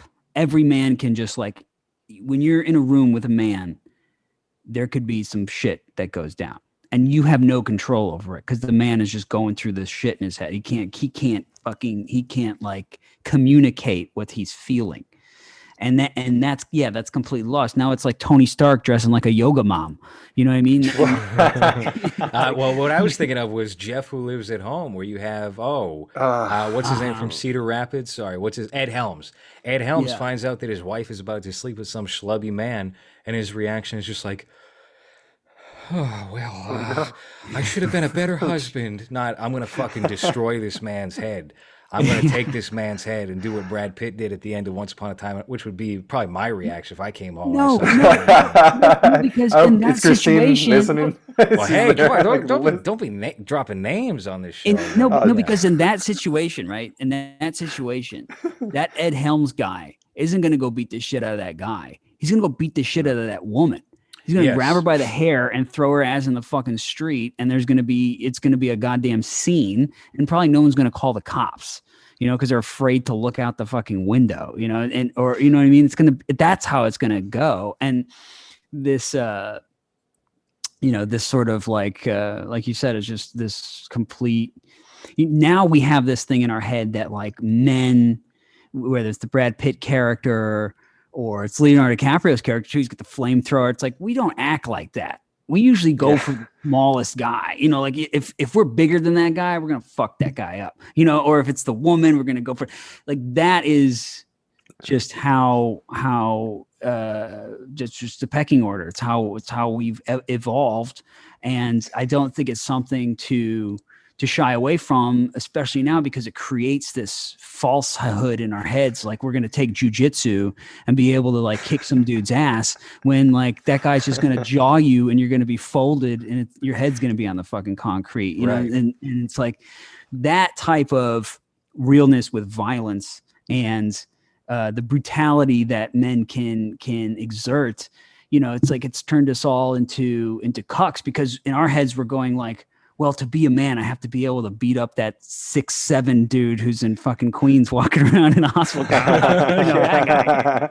You know, like it's Right. You know, it gives us this false like It's funny because whenever there's like a serial killer or someone unhinged like that happens, and people are still surprised, because it's like, well, how can someone be like this? Because media has become so sanitized at showing real people that whenever someone behaves in a real way, like someone that's unhinged mentally, and that's how they're supposed to react because they're unhinged mentally, everyone's surprised, because you don't get that in media anymore. Like the last movie I can think, when they presented a character negatively, that was like the main or at least the driving force of the movie, was the Greasy Strangler. I don't know if you guys remember that movie. It's really funny. It's very independent, experimental, and whatever. But those real, I mean, he's not a real character, but any character that has flaws has been just relegated to independent movies. You know, where even something like Drive, where he barely speaks. You can't have that in like a major studio movie at all, so it has to be relegated to just these niche little corners where people like us end up watching these movies. But it's not something that you're gonna get in a mainstream anything, not TV show or movie. Because even something like Breaking Bad, I don't think could be even done now, because of he's going to be killing people, even though he wants to save his family. You know, he's still he's killing Mexicans, right? You can't do that. That's a little offensive. yeah. One of like the biggest tropes that's like lost in these movies too is talking about violence, and I'm just want to finish that thought, because I like the, but the sort of violence thing is like I want to see my hero get his fucking ass folded. I want to see him get his ass kicked. You see it all the time in all those old Western movies. That's how those movies always went. Like your hero would get his fucking ass kicked and dragged on a horse and just beat learn from it, and his head's all fucked up. Like that's what. So like if Ed Helms, like if he did go in there and like try to fight the guy just fucked him up. Like that's what. I don't know. It would make it more compelling. It would make Drive more compelling if Ryan Gosling fought one guy in that movie and got his fucking ass handed to him. Well, that's only God Forgives. That's right. recognizing the error right. and then correcting it later on. He's a tougher guy, and only God Forgives. He's a fighter, and then he just fucking his first and only fight he loses. Oh, it's so great how quickly and easily he gets his ass kicked, and he just keeps coming back. It's great. I want to bring that. His screechy yell at his girlfriend to take the dress off and put that like that's that's great. That's 2013. That might be the last real gasp of that. I mean, I was thinking back to I was watching Jody Hill. Jody Hill's The Foot Fist Away with Danny McBride. Great indie film from that period. Yeah. And Danny McBride's wife gives her boss a hand job, and it's played for laughs, obviously, and it's like they shake the camera. It's hilarious, and then he's just like he's stuck with that. You know, he's not going to divorce his wife over a hand job, but he's caught in his moment, and he's like, so who was it? And he thinks it's like one of the kids in his karate class's dad. And then he just takes it out on the kid during the karate class, and turns out no, that kid's dad is dead. So it's that's a great movie, by the way. I can't recommend it. It's on Paramount Plus and Hulu. Do you think like, is it just that people are softer? Is it that like we don't live in that type of life? You know, that type of like just brutal kind of existence? Is everyone just soft and just like mushy? It's because the people that live those lives don't consume that type of stuff. They don't have time to go and watch movies about the struggle, you know, because they're living it. So the only people that are enjoying things or that go watch those things are the ones that are living such cushiony lives that they need to see us struggle so that they can feel something, because life is so much easier up there. But it's got Yeah. but it's got to be played for but it's got to be played for like laughs, not More or like less. not like a Not serious, yeah. like a Cassavetes giving a boss a hand, like Gina Rowland's giving her boss a hand drop. Like that would be a different scene where you're just like, oh whoa, this is real. Like that shit Yeah. happened. Well, I mean, if you watch A Woman Under the Influence, I mean, Oh, Peter right. Falk puts up with quite a lot. He's Yeah. into it, I guess. That's He's like, that's his bag. So, yeah, I mean, I don't know. I think it's a little bit of both. It's what Hans said, certainly, and I think the average person who's drawn to making these things now, I think is often trying to recreate things that they liked that have already been made and came out once before. They're not trying to bring anything from real life into this forum and do something with it. If that is the case, it seems like they mostly go into literature. There's some like pretty good novels that have been released somewhat recently. Like there's a novelist, I haven't read his work for a little bit, but I remember he was kind of a guy like this. Atticus Lish, Preparation for the Next Life was a book of his. And then the guy who wrote Cherry, his name is not coming to mind at the moment. That was a very good novel that has been adapted into a certainly underwhelming film, and Tom Holland is utterly miscast in that role. But yeah, it doesn't seem like film is the place for that at this moment. The struggle that you get now is the lady from Nomadland and the girl from Promising Young Women.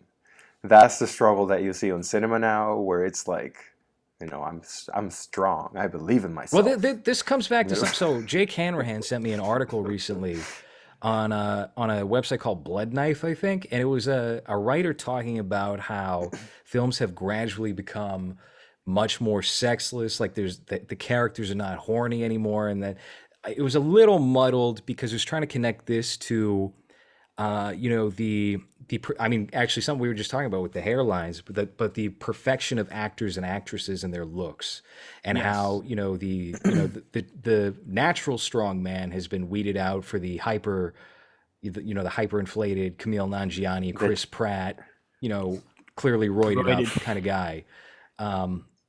It didn't really seem to connect these two things super well, but she was making a terrific point, I think, in how we've gotten so far away from these two things. And from my perspective, what I saw was that, sex and, the sexualization of women in film has undergone an evolution where I think from like 1920s to the 1950s, you have classy objectification, right? Kind of like women serve their purpose. They're always dressed up. Maybe they're like in a flapper sort of deal. Who knows? But and they're not really sexy per se, just attractive. By the 1960s, you kind of, because I actually wrote this to Jake Hanrahan. I want to make sure I got it right. But by the 60s, you start getting curves. You start getting a little bit of more curves on women, you can see showing a little bit more in the 60s. Yeah, you got all the beach party bingo type films that come thick. out. Still thick, by the way. In the 60s. So 60s, thickness was still appreciated. Beyond the Valley of Dolls, that's what like Russ Meyer came up in the 60s. So you have what I would Mondo consider topless. Yes, which by comparison to what follows after, tasteless nude objectification. By the 70s, you get real world sex and nudity. I think people with gross bodies, they're actually like doing it on screen. Mid 70s to late 80s is tasteless objectification, where it's just tits galore all the time, senseless, great, an overabundance of that. 90s is more independent woman. So you're thinking like Starship Troopers. You have Dinah Meyer, I believe her name is, topless in a shower, and they're strong and perky. The Demi Moore movie. What's the G.I. Jane? G.I. Jane. That type of nudity, which is kind of crazy because you also have striptease and you got showgirls within the same decade, but that's early 90s, and that's kind of being weeded out. That's becoming out of fashion. They're calling that misogynist, and those complaints are starting to take root. and become important in shaping the norm in Hollywood during that time. By the aughts in the early 10s, you have like the masculine woman, which is kind of like what we're talking about here. A movie like Domino, where you have Keira Knightley being like, I'm the tough girl, that sort of I thing. fuck ScarJo. that character. Sure. I want to fuck and I'm gonna fuck. That's the Yes. the evolution of women in cinema now. Yeah. Yeah. But And then- yeah, but yeah. Just to wrap up real quick, by the 10s, then we're getting into what we talked about before, where they're not showing the sex really at all, or if it is, it's more, Masturbation. it's female empowerment in a way that is sort of at the man's expense. Maybe like she's Right. an ugly girl, maybe she's cucking her boyfriend, maybe she's cheating, maybe she's doing this or that, and Or the guy's now- soft. The guy doesn't get hard, or like the guy Right, some type of joke with the it focuses on the negatives of sex. And at the point that we're at right now, I think we're in a sex for profit phase where sex is used as like the woman's in authority here. And it's kind of like the man is the weak little submissive thing. She's been doing sex work, but she likes it. It's how she makes a living. We have to respect that. This is a legitimate thing. We're not going to show it really. Maybe he's going to be naked and dressed down. We might see her in a thong with a whip, and he'll be tied to a board. There's not going to be penetration, but she's going to have the You'll see his power. ass though. You'll see his ass. You will Definitely see his ass, yeah. maybe see his soft, limp penis. Maybe that's the think stage that we're in now. I think we're like also the men. I think women have I think this evolution of woman's sexuality into desexuality is kind of like our expectations of men now, and the sort of sexual exploitation of men being introduced with something like sexual physical perfection that's embodied with like Marlon Brando in Streetcar Named Desire. The last show that we did on Sullivan's Travels, which was 1945, and the lead actor in that is like he's got his shirt off and he's like chopping wood. These two women are looking at him, and he's flabby, and he's got just barreled like Yeah. Clint Eastwood chest. and they go, oh, look at his chest. And he's literally like Ed Helms. He just looks like Ed Helms. Just Like soft. and He's then- got a dad bod in his 50s. Yeah. and then it turned into like you had Marlon Brando, which was like, whoa, that freaked everybody out. But then it James was Dean, right? James Dean, yeah. But then with James Dean, it's like Paul Newman, Steve McQueen, Dustin Hoffman, Al Pacino. They were small guys. They were kind of smaller, skinny guys. So you didn't. James Caan was a big sexual kind of guy, like icon type of guy too. And he was just hairy chested and just kind of like skinny. Yeah, And it's then- not, James Caan is an That's interesting weird one to think because about. he's not in shape. He's not out of shape. He does have a receding hairline and like a round little head, like an orange head. He's Yeah. And, short it's too, all- right? He's like a it's little guy. all bravado. It's all his personality. It's all what he is, emitting. Yeah. So that's a very interesting case, I think, the James Caan thing, because he's not like those other guys in that way. Yeah, well, he's and Clint Eastwood is like this tall, skinny. He was always in shape. He was always like running and shit. But then when you get to, there was this sort of spectrum. Like someone would look at who's the guy George, not George Siegel, but what's the fucking Harrison? guy? Who's the guy? No, The Elliot Beatles? Gould. Elliot George Gould. Lopez? Elliot Oh, Gould was like a sex icon. Like the people thought he was attractive. They wanted to sleep with Elliot Gould. They thought he was a smooth guy. But as soon as you get to the 80s, it's like Arnold Schwarzenegger, Sylvester Stallone. You've got, more of a rugged, I guess, Golf. Kurt Russell was kind of beefy in the 80s too. But then it just kept, like with men, you keep having to get bigger. Like you were talking about the fucking Camille Nanjiani or whatever, taking, they're all gassing up and roiding up, and they look fucking like freaks. And it creates this fucking image in women's heads where you see this transfer into like dating apps, into where you have like 4s and they're looking at guys that are like 6s and they're like, pass. You know what I mean? Yeah. And it almost like, the sort of the Hollywood machine kind of like warped the female mindset to like they have no other choice but to be these like, don't touch me, I'm in a thong and I'm gonna stomp on your balls with my stiletto because I'm powerful. Yeah. It's like, yeah, because it doesn't have the I'm Lena Dunham and I'm fucking the hottest man in the world because he thinks I'm interesting. Yeah. Do you guys think that I guess you can call it what sanitization of Sanitization. the sexuality starting in the aughts happened because of the availability of pornography and how easy it's been from I don't know when that started, but I wonder if there's a relation there. Yeah, when it comes to the as easy as like I was alive when you couldn't get videos like porn videos on the internet. I think that should have actually normalized it. So if people are getting like their tolerance to seeing explicit things and hardcore things has gone up and there's less shock value, you would think, oh, all right, you can show your tits. Like that's not going to be that big of a deal. But you don't see tits in movies anymore. Certainly no, but not I'm thinking gratuitous manner. I would say like 2005 onward, it's done.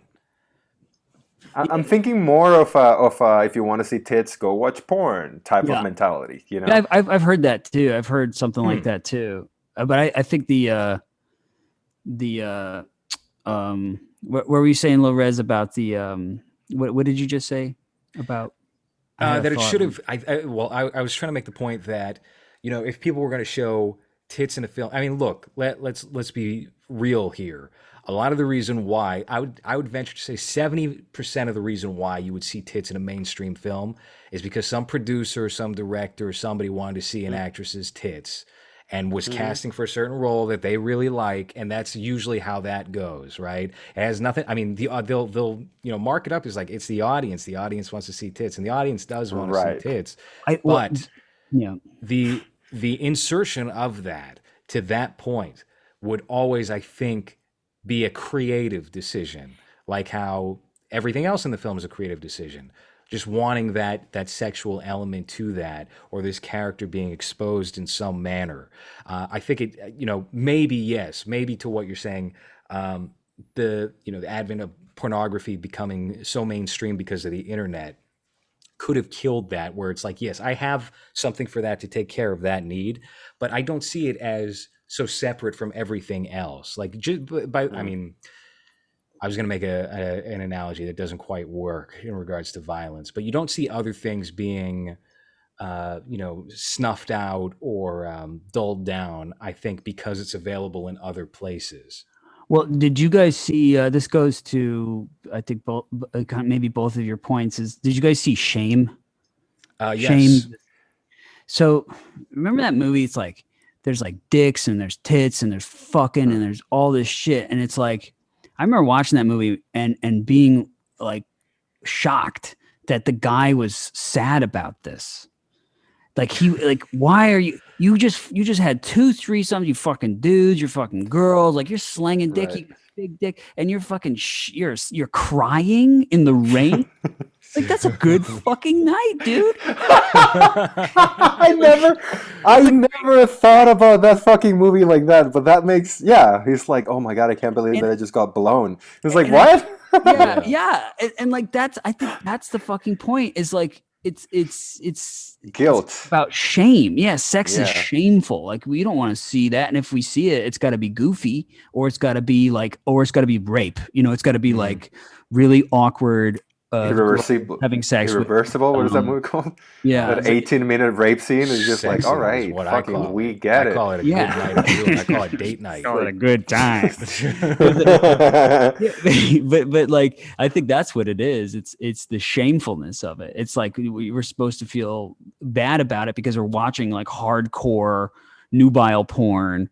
And then like, we don't want to see that in our movies because that's bad. We're not supposed to be doing that, Speaking of which, on the note of irreversible, not related, I love a movie that has like a dastardly gay man as the guy. Like the rapist is a gay guy, and it makes no sense. He's just anally raping this woman because he can. That was something that was really big for a while, and we've gotten away from. Cruising is another example of that. Oh yeah, Cruising. Yeah, Was Cruising's great. the best for that. And then obviously Looking for Mr. Goodbar, the ending of that is great too. Cruising was so funny, dude. Because at the end, like Cruising was just like, it was like, I'm getting fucked up because I'm just around all these aggressive gays, and then at the end, it's like, did I kill those? Am I an aggressive gay now? Yeah, it really is that. I mean, it's entirely Al Pacino becoming a gay man through Yeah. this lifestyle and becoming a murderer. But obviously, murder is not murder in that sense. Not what Friedkin's communicating. I don't think. Yeah, he's getting at that like morality aspect of it. The sort of what this culture kind of produces or something, like some kind of the kind of the guilt or so, I don't know, or like just being exposed to it, what it does to you. It turns you. Yeah. Yeah. Hold that dick that you choking on 10 dicks might turn you gay. yeah, getting fisted on a sex swing in the meatpacking district, no less. Like it's yeah, I think that has to do that. I think the shame thing has to that always stuck with me after I saw that movie, where I think I laughed out loud as I was leaving. Like, what was that? Were you like Max there's Cady also- in the theater, just Yeah. cackling out loud? There's also a thing of how like our heroes now for movies or our main characters, most of them are goofy and not very serious, so it makes sense that goofy sex and goofy things like that would happen to them. Like no one is really interesting anymore. Like everyone's usually just dealing with some internal struggle, and it's all about how I need to grow inside or whatever. So it's kind of like, I don't, you're not going to show him plowing some women. It has to be that he can't get hard, or I made a joke and I farted in the middle, haha, that type of thing where the flaw is that they're goofy. Like that's the flaw of the character. They're kind of weird. Yeah. I, like the one character I think I related to in any modern movie recently has just been probably either DiCaprio, the same two movies of like the Inherent Vice guy who's just kind of falls into like a girl, there it is, or like Leonardo DiCaprio who's just such a fucking like goof, but he still gets Right. girls, that type of thing. Like that's the only characters have been like, oh yeah, I can kind of relate to that kind of mood of just being because as a guy, it's like that's how you have to be now. You just have to be your little goofy self, and then maybe somebody will find that interesting, but mostly they won't. I don't think. I think I don't know. I think the girls are too masculine, and the guys are too confused. Yeah, I think that's spot on. And it's kind of funny too. I mean, we were talking about the changing of bodies into the 1980s, and how this has affected taste, or maybe even female taste, when it comes to the dating apps or whatever. When in actuality, that whole standard was set by just extremely H-word gay men in powers of authority. Like, well, I've had the Elliot Gould type. I'd really like to get railed by the Incredible Hulk. That's what I've been thinking of this past week. What if I just, what if I got like 20 guys that look like the Hulk, like Lou Ferrigno, to just bend me over and rail? Yeah, and now it's like, how can I get 10 guys that look like Timothée Chalamet? How can I get so that I can do it? Hey, look, you're gonna see him with a giant square head like Kumail Nanjiani and a big buff body within the next 3 years. Bank on it. I hope so. That would be great. Same with the Spider-Man kid. I hope that happens to him too. It's just like a little roided up midget. They really do. They love casting these young men who are like 26 years old but look 12 years old. And I can't tell if that's just like because of the times where everyone looks younger. Like where 40 back in 1980 might have been like, you're gonna die within the next 15 years. You're fucked. You're over. And now it's like, oh well, 40 is just 27. Yeah, I think we've been taught to not live life, and we've been taught to be afraid of it. We've been taught to to look like Timothy Chalamet and like and just be like that and have this and you know you're gonna get college debt and you're gonna have a career or whatever it is, but like and so you don't have to go anywhere, you don't have to struggle, you don't have to get in fights with people. Like you know, I've got like scars on my face from shit. You know what I mean? Like I've you know I kind of went out of my way to live hard a bit, and that definitely has given me more insight than most of these. I look at these people, I call them kids because you know they're in their like late 20s, but it's like you've never made an independent choice. Like you don't understand what America is. It's an experiment, and that's what's lost in our movies is they're not about America or Americans anymore. The idea that you can just go, you know what, fuck this situation, fuck where I'm at right now. I'm gonna go and just carve a path, and that shit is gonna be hard. I'm gonna age like 5 years. I'm gonna get wrinkles on my forehead or whatever the fuck, and I don't give a shit. But that's the American mentality, and what they're being told all the time is the world is going to end in like 12 years. So get your career ready so you have some money saved up for something. And then so the sun doesn't burn you have a roof. Yeah. Stay inside. You know, like it's really hard out there. You can't get a job. It's like, yeah, I mean, you can't get a fucking nice, like cushiony job, but you can go and work at a flower store and just move topsoil for 8 fucking hours. I did that when I was in my 20s. Like, just get a bullshit fucking job. What do you care? I mean, if the world's going to end anyway, just fucking do it. But it's there's a great movie, Pat Garrett and Billy the Kid from the 70s. It was a Sam Peckinpah movie. It's like undercover based. It's really great. It's about the end of that.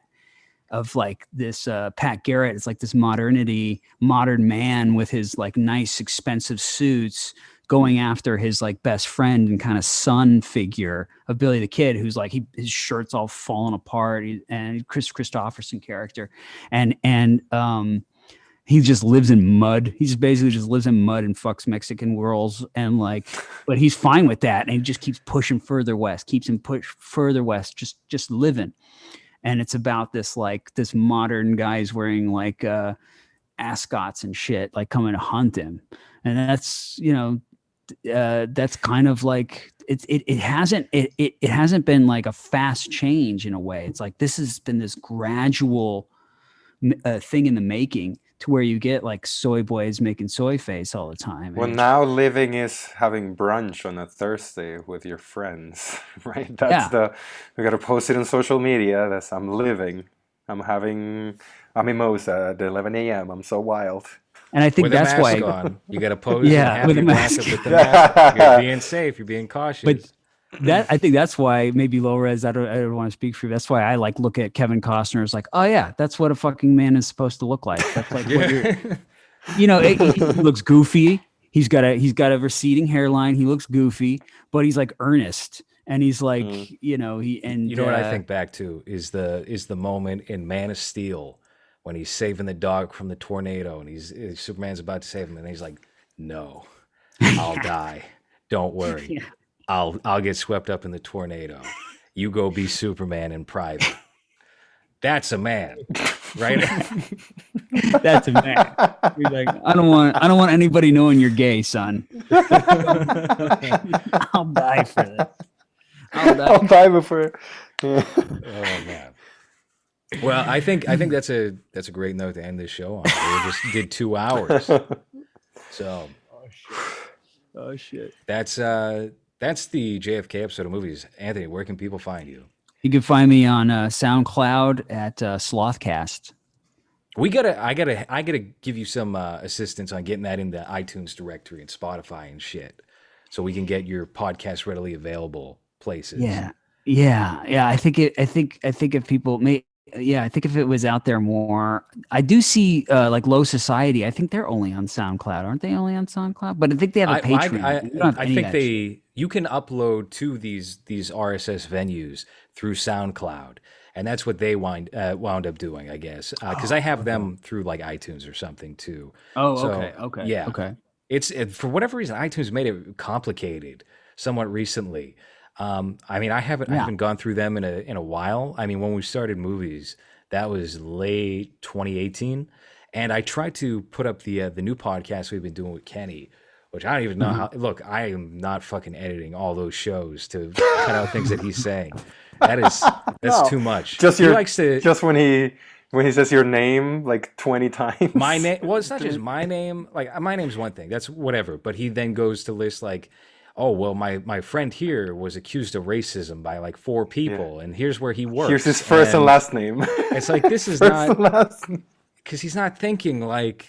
He just got Twitter somewhat recently and is understanding how that works, and he'll still send like complimentary things to women on there, like damn, those are thighs a man can dream of, and just things like that.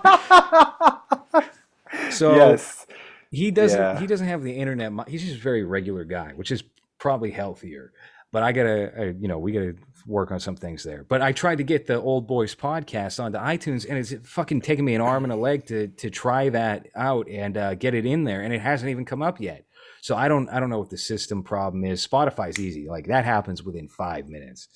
So that's something to work out. And I'll have to point you in the right direction as far as those go, because you have a great show.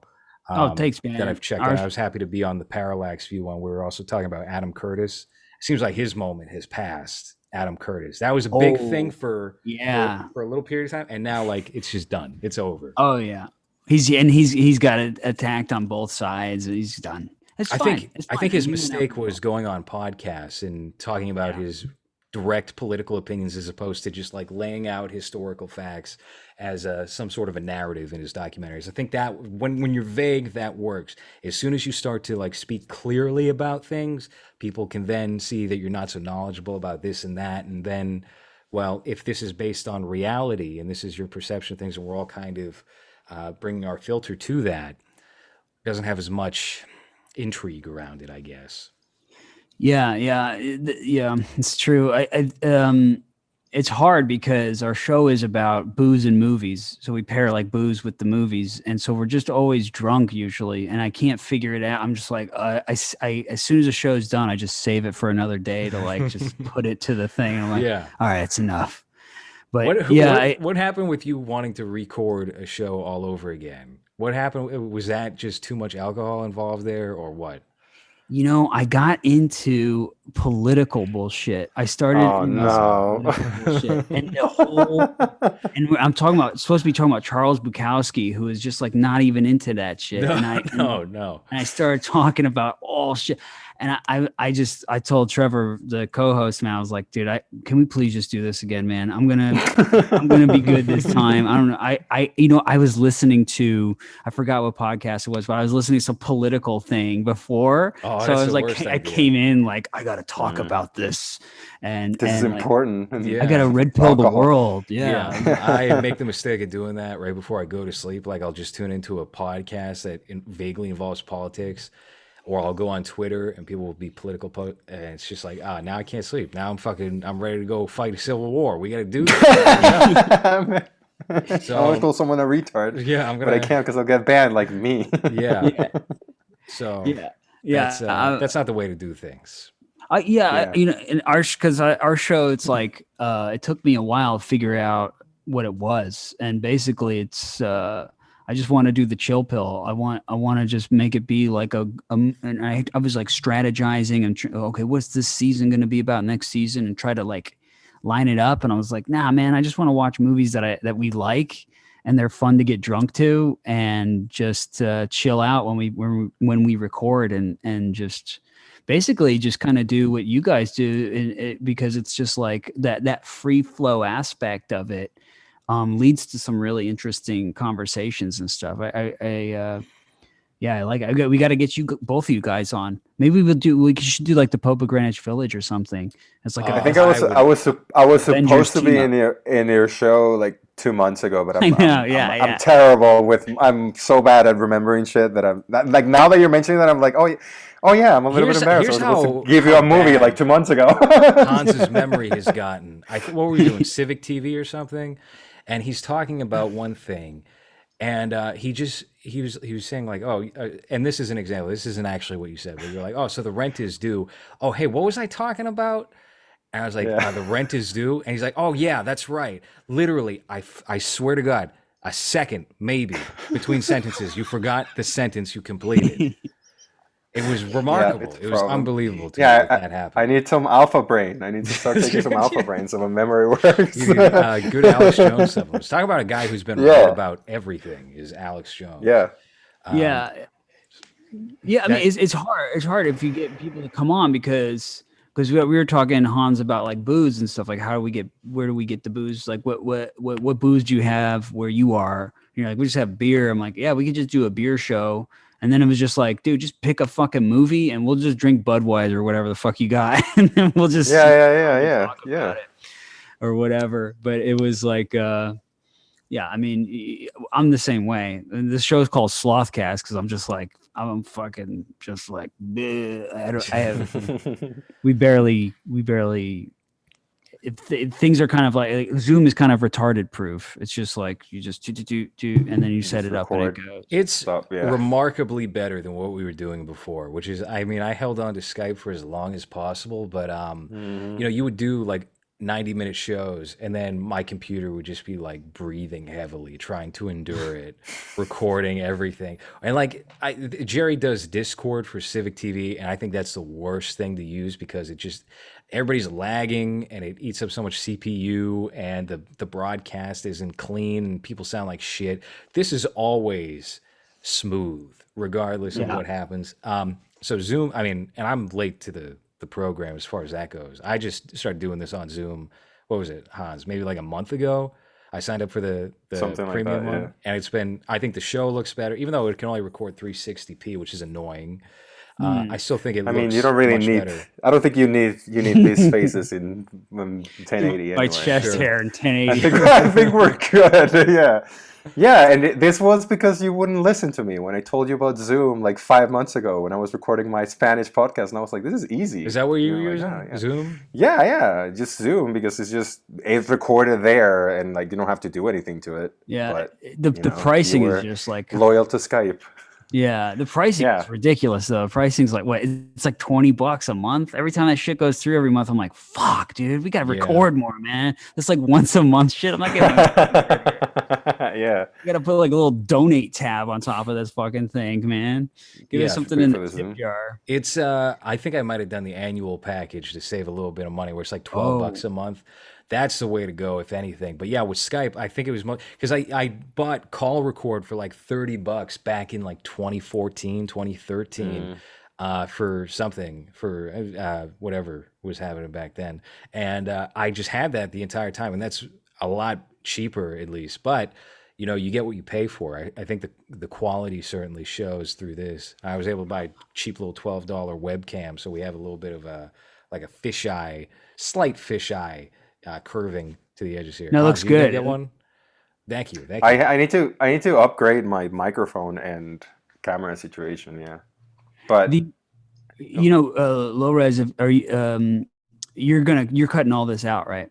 All Oh this. no! This is all going no, up no. direct Oh, to good. the Okay. Patreon. No, I was gonna. Yeah. Okay. No, I was gonna say because Zoom, if you, I didn't know if you figured it out or anything. You know, it took me a bit, but you can always like hit the record and then it'll stop recording and then keep the phone call going, which is Mhm. nice. Hmm. But Yeah. I didn't know. I think you know that already. I was just like, just in case you. Oh yeah, didn't know that. yeah. I mean, I would. You're pretty savvy with this shit. After maybe about a day of just futzing with it, I was able to master it pretty well. For some reason, some of the features aren't available to me though. I can't blur the background behind me just because of, I guess, my Apple software or OS is not up to date. That's fine. Like, I mean, all things considered, I'm pretty content with the way that Zoom works. I just wish it was maybe like 480p at least. But no, it's not so bad. I do want to figure out how to get like a good slicker look. I was trying to figure out how I can use my my DSLR here for the program, just to give it like a nice. Because I feel like if you have a professional look to at least the main camera, then that typically does gangbusters for people checking out the show. And we've been doing pretty good, I think, with episodes and clips doing around like 1,000 views on YouTube. But I mean, that's fine for 7,000 subscribers and change. But I think if we want any sort of substantial growth, we got to improve our microphones and video quality. So that might be something to do within the next 5 or 6 months once we get some more patrons, maybe. I don't know. I like. I mean, I like the. I like the. That was the thing with Perfume Nationalist that I really loved was I forgot the reason why I started it was really listening to his podcast, being like, everyone should just start a podcast and don't worry about your fucking microphone. Use the shittiest microphone you can find. Use the shittiest camera you can find because that is good. I was like, okay, I like that aesthetic. All right, and just like lean into that because when I look at something like Tim Cook's show, it's like super clean and everything is Tim Pool. and, Tim Cook is the guy. sorry, who Tim runs Cook. that. Yeah, Tim Tim Cook. Pool. Yeah. Fuck. Apple. Yeah, Tim Pool show. It's very slick and clean, or something like Joe Rogan. And there's something about Joe Rogan. This goes back to JFK too. Is like Joe Rogan gets Mike Baker on, right? And he's like an ex-CIA, but every movie you've ever watched, it's like there's no such thing as ex-CIA, right? So he's just in there like telling Joe like. Joe's like, oh, what about JFK? Is there's something weird there? He's like, nah, nothing weird there, dude. Yeah, I noticed that when they would bring on, I think Mike Baker would do Opie and Anthony as well. Yeah. Hans. Yeah. And he would Yeah, always yeah. do that same Same shit guy. where it's like, oh, well, they'll bring up conspiracy A, which certainly has a lot of fire around it. He'll be like, no.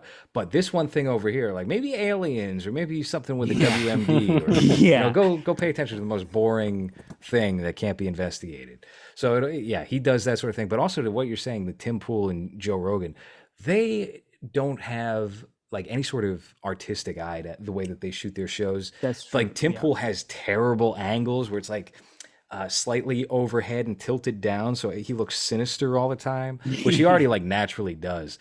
And it's an unflattering like light on his guests. Yeah. And Joe Rogan, I mean, his studio was atrocious. Obviously, it's a little bit better now.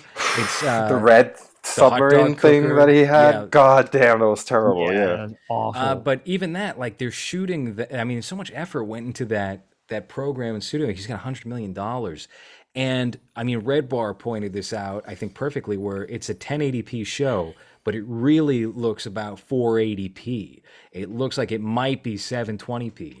And also another thing is, if you have red at all in the image, for whatever reason, these platforms cannot process red as well as any other color, so it pixelates it a little bit more.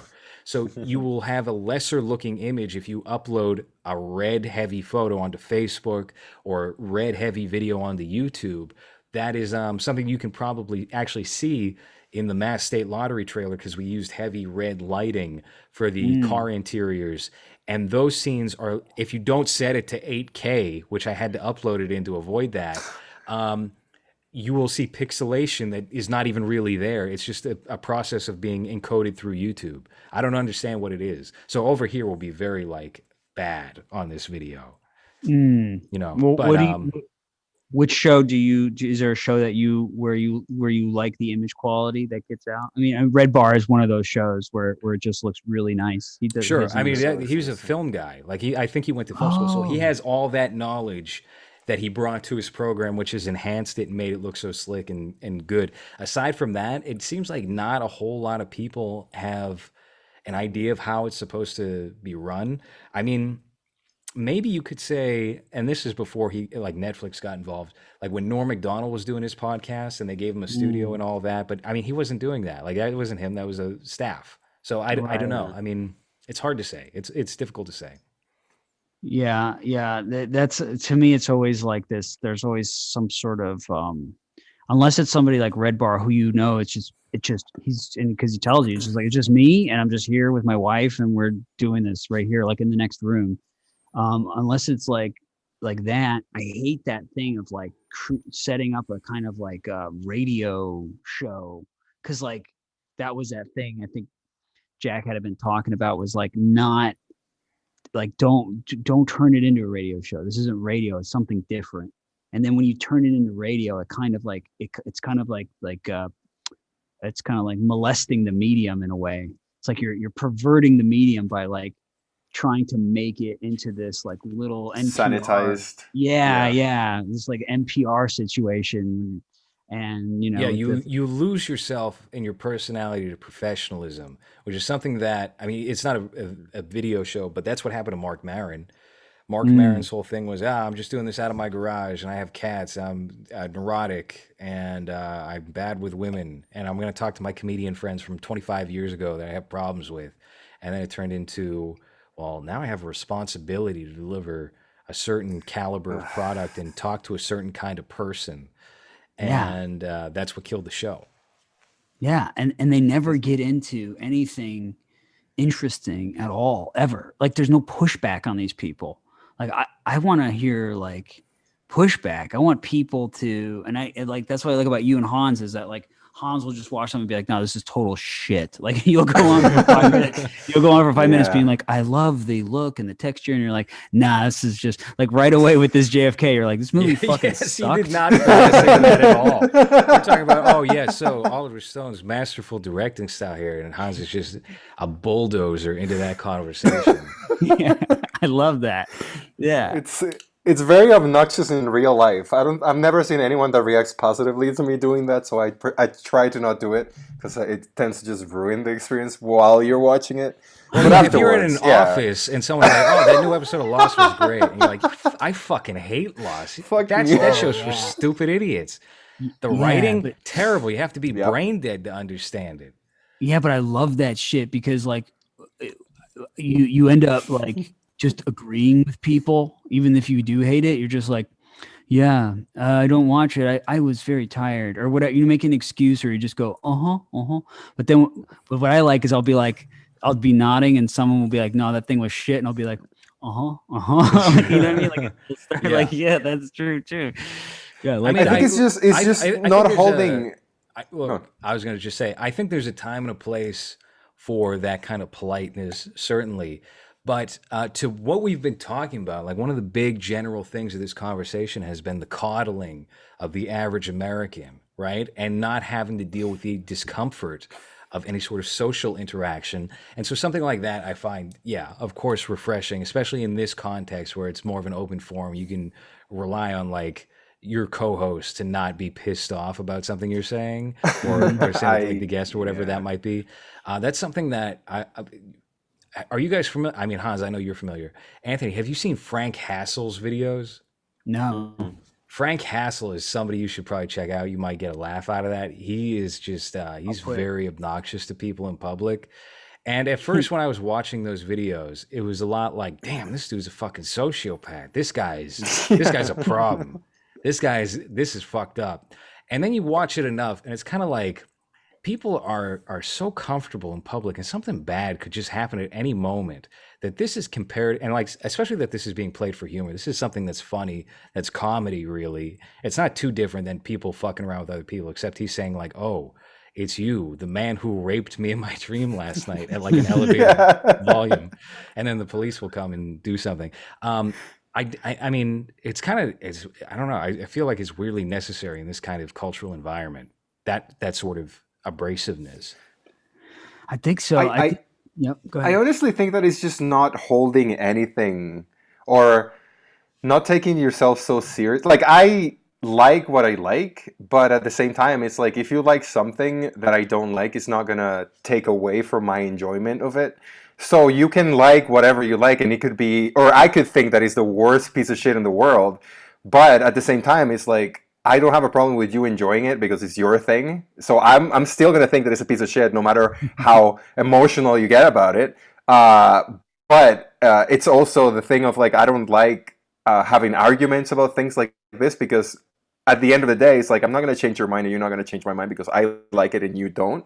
So it's like I'm not gonna pretend that I like something just because I want you to like me, but instead I see it as more endearing, the fact that someone will have an opinion that even though it doesn't match with mine, they're just confident enough to say it and not getting to the whole, I don't want to disagree with this person to not hurt their feelings or like not pretend that I don't like this thing when I don't.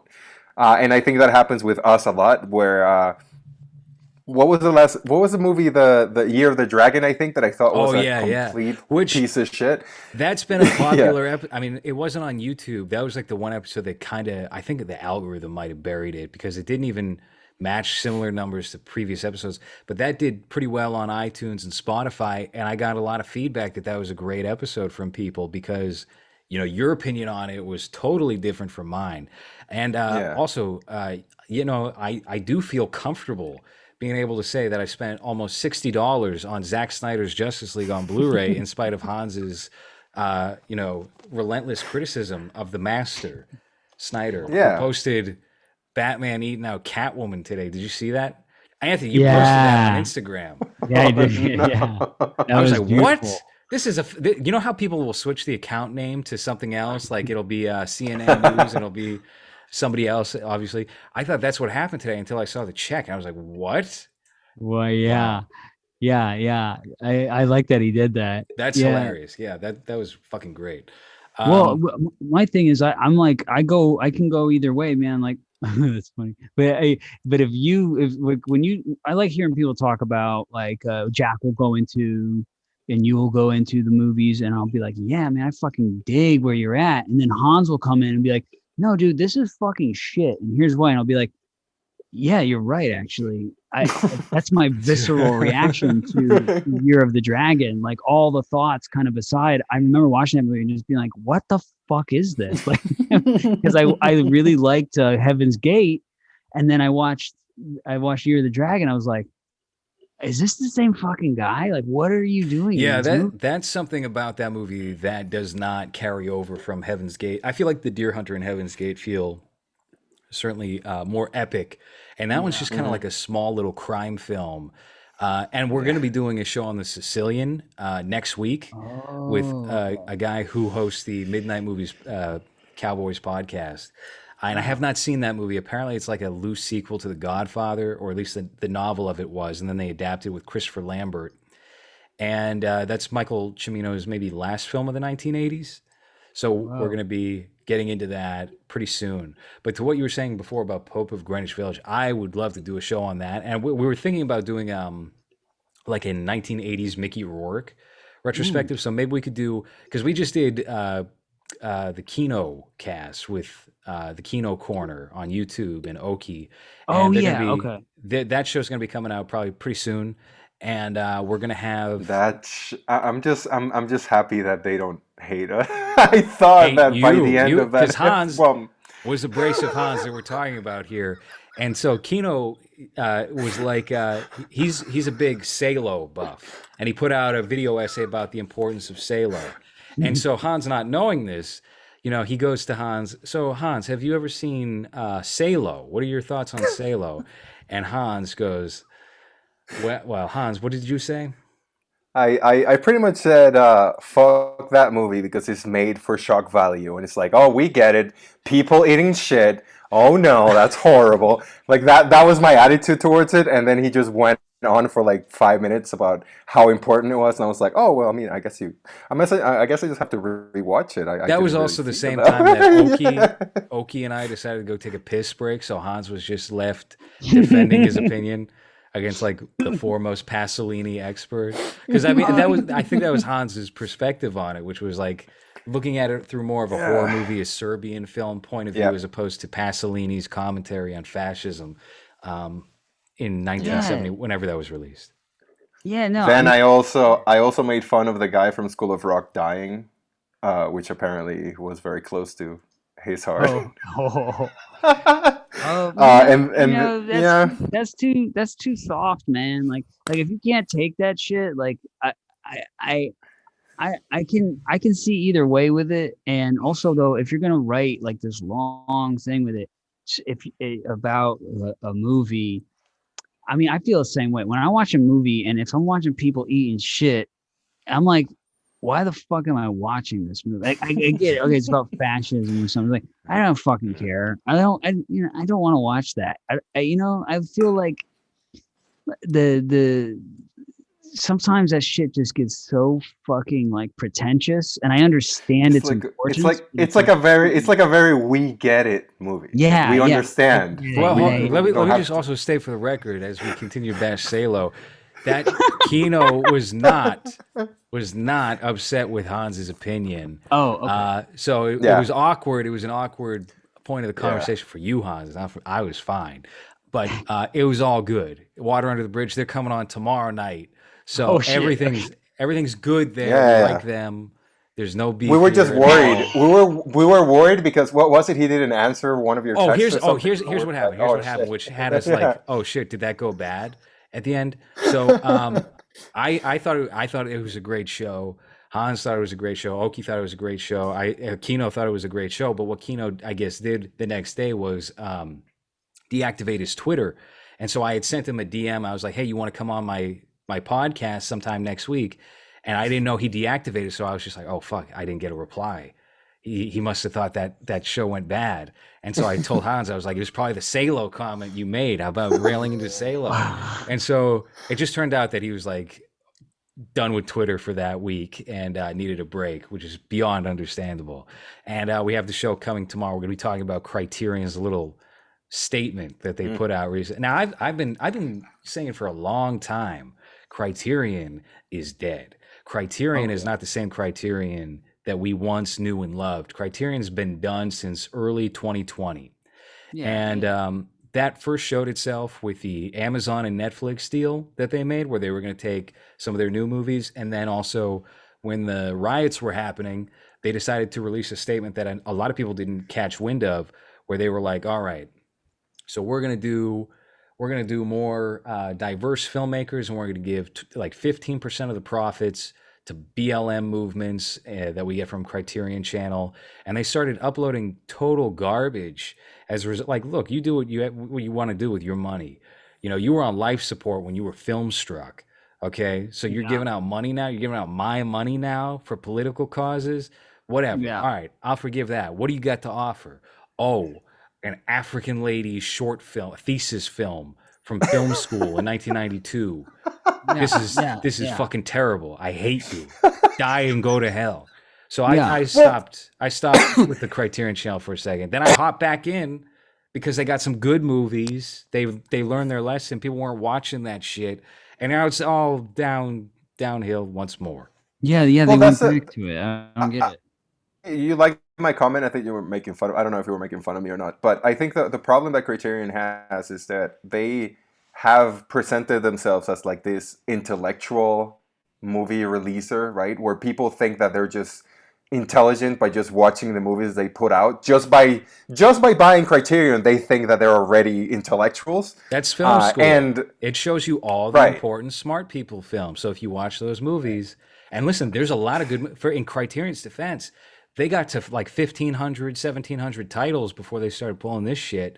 So there's a lot to be gained from checking out those movies. I'll 100% say that, my knowledge of cinema and my well-versedness in a lot of, the creative aspects of it and just the history of film would not be what it is if it wasn't for Criterion releasing certain films and paying attention to those. But I mean, it's not the be-all to end-all. It's like, it's the same thing with people who go to college and suddenly think they're an expert because they got the film or the academia version of a certain whatever it is they're learning about. You know, there's more to it than just that. And I think a great thing that's happening right now is a lot of new boutique distributors are here to compete with them and offering.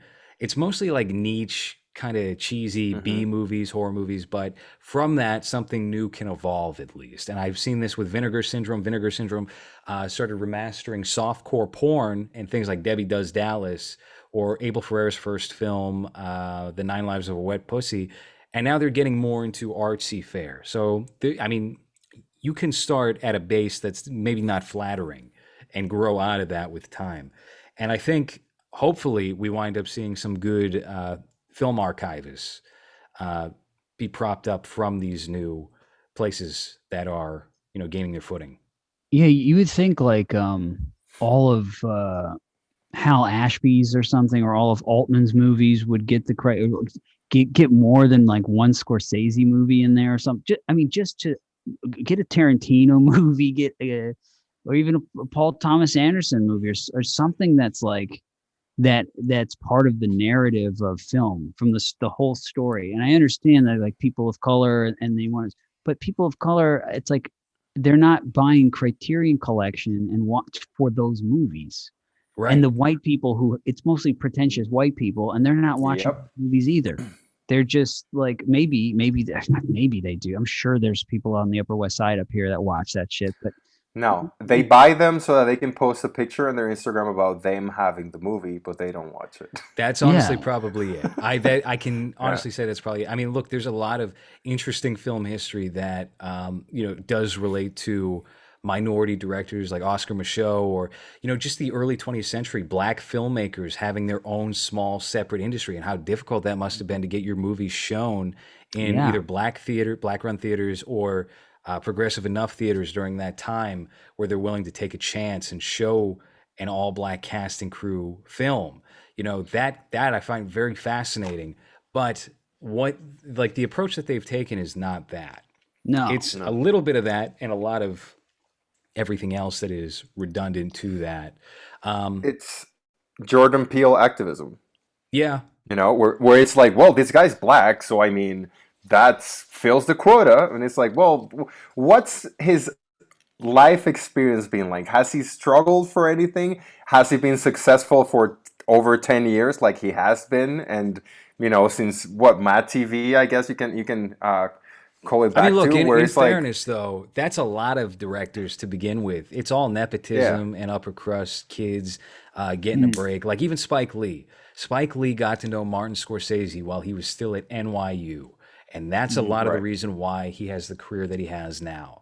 So, and I like Spike Lee. I think a lot of Spike Lee's early films are fantastic and deserve to be in the Criterion Collection. But to what Yeah. you were saying, Anthony, there's no reason why they couldn't obtain a Tarrant. Like, you see all these auteurs that stemmed from the 90s, like Paul Thomas Anderson, Tarantino, etc. And there doesn't seem to be a desire to obtain those or go the extra mile and offer a restoration of that and some good like special features that enhance the movie. Where, I mean, Arrow put out a 4K Old Boy Blu-ray that has all these like TV spots that have been cleaned up and just cool little niche weird things from that time period. They have True Romance coming out, and that's like the first real step in the direction of getting Tarantino's movies into one of these boutique distributors. But if you take a look at any of his films on Blu-ray, DVD is a little bit better. Weirdly enough, there's like very little supplements or care put into the disc that is there for the movie.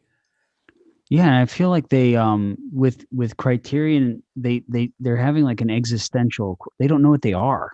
Mm. It's the same thing with the New York Film Festival. They don't know what they're doing. Like they don't know what they are. They have no. When the last director of the film festival, his name was Kent Jones, or yeah, I think it was Kent Jones. He worked with Scorsese as like a ghostwriter for years. I got to meet him.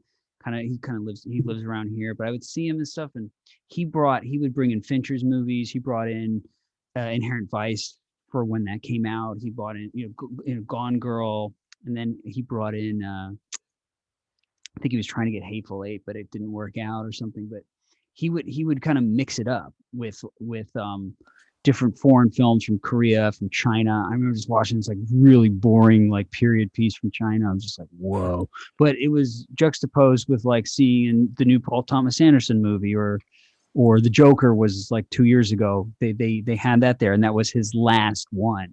But the new people take over, and you're like, what is this? Like, nobody is going to watch this. It's the same thing with Criterion. It's like they don't know what they have.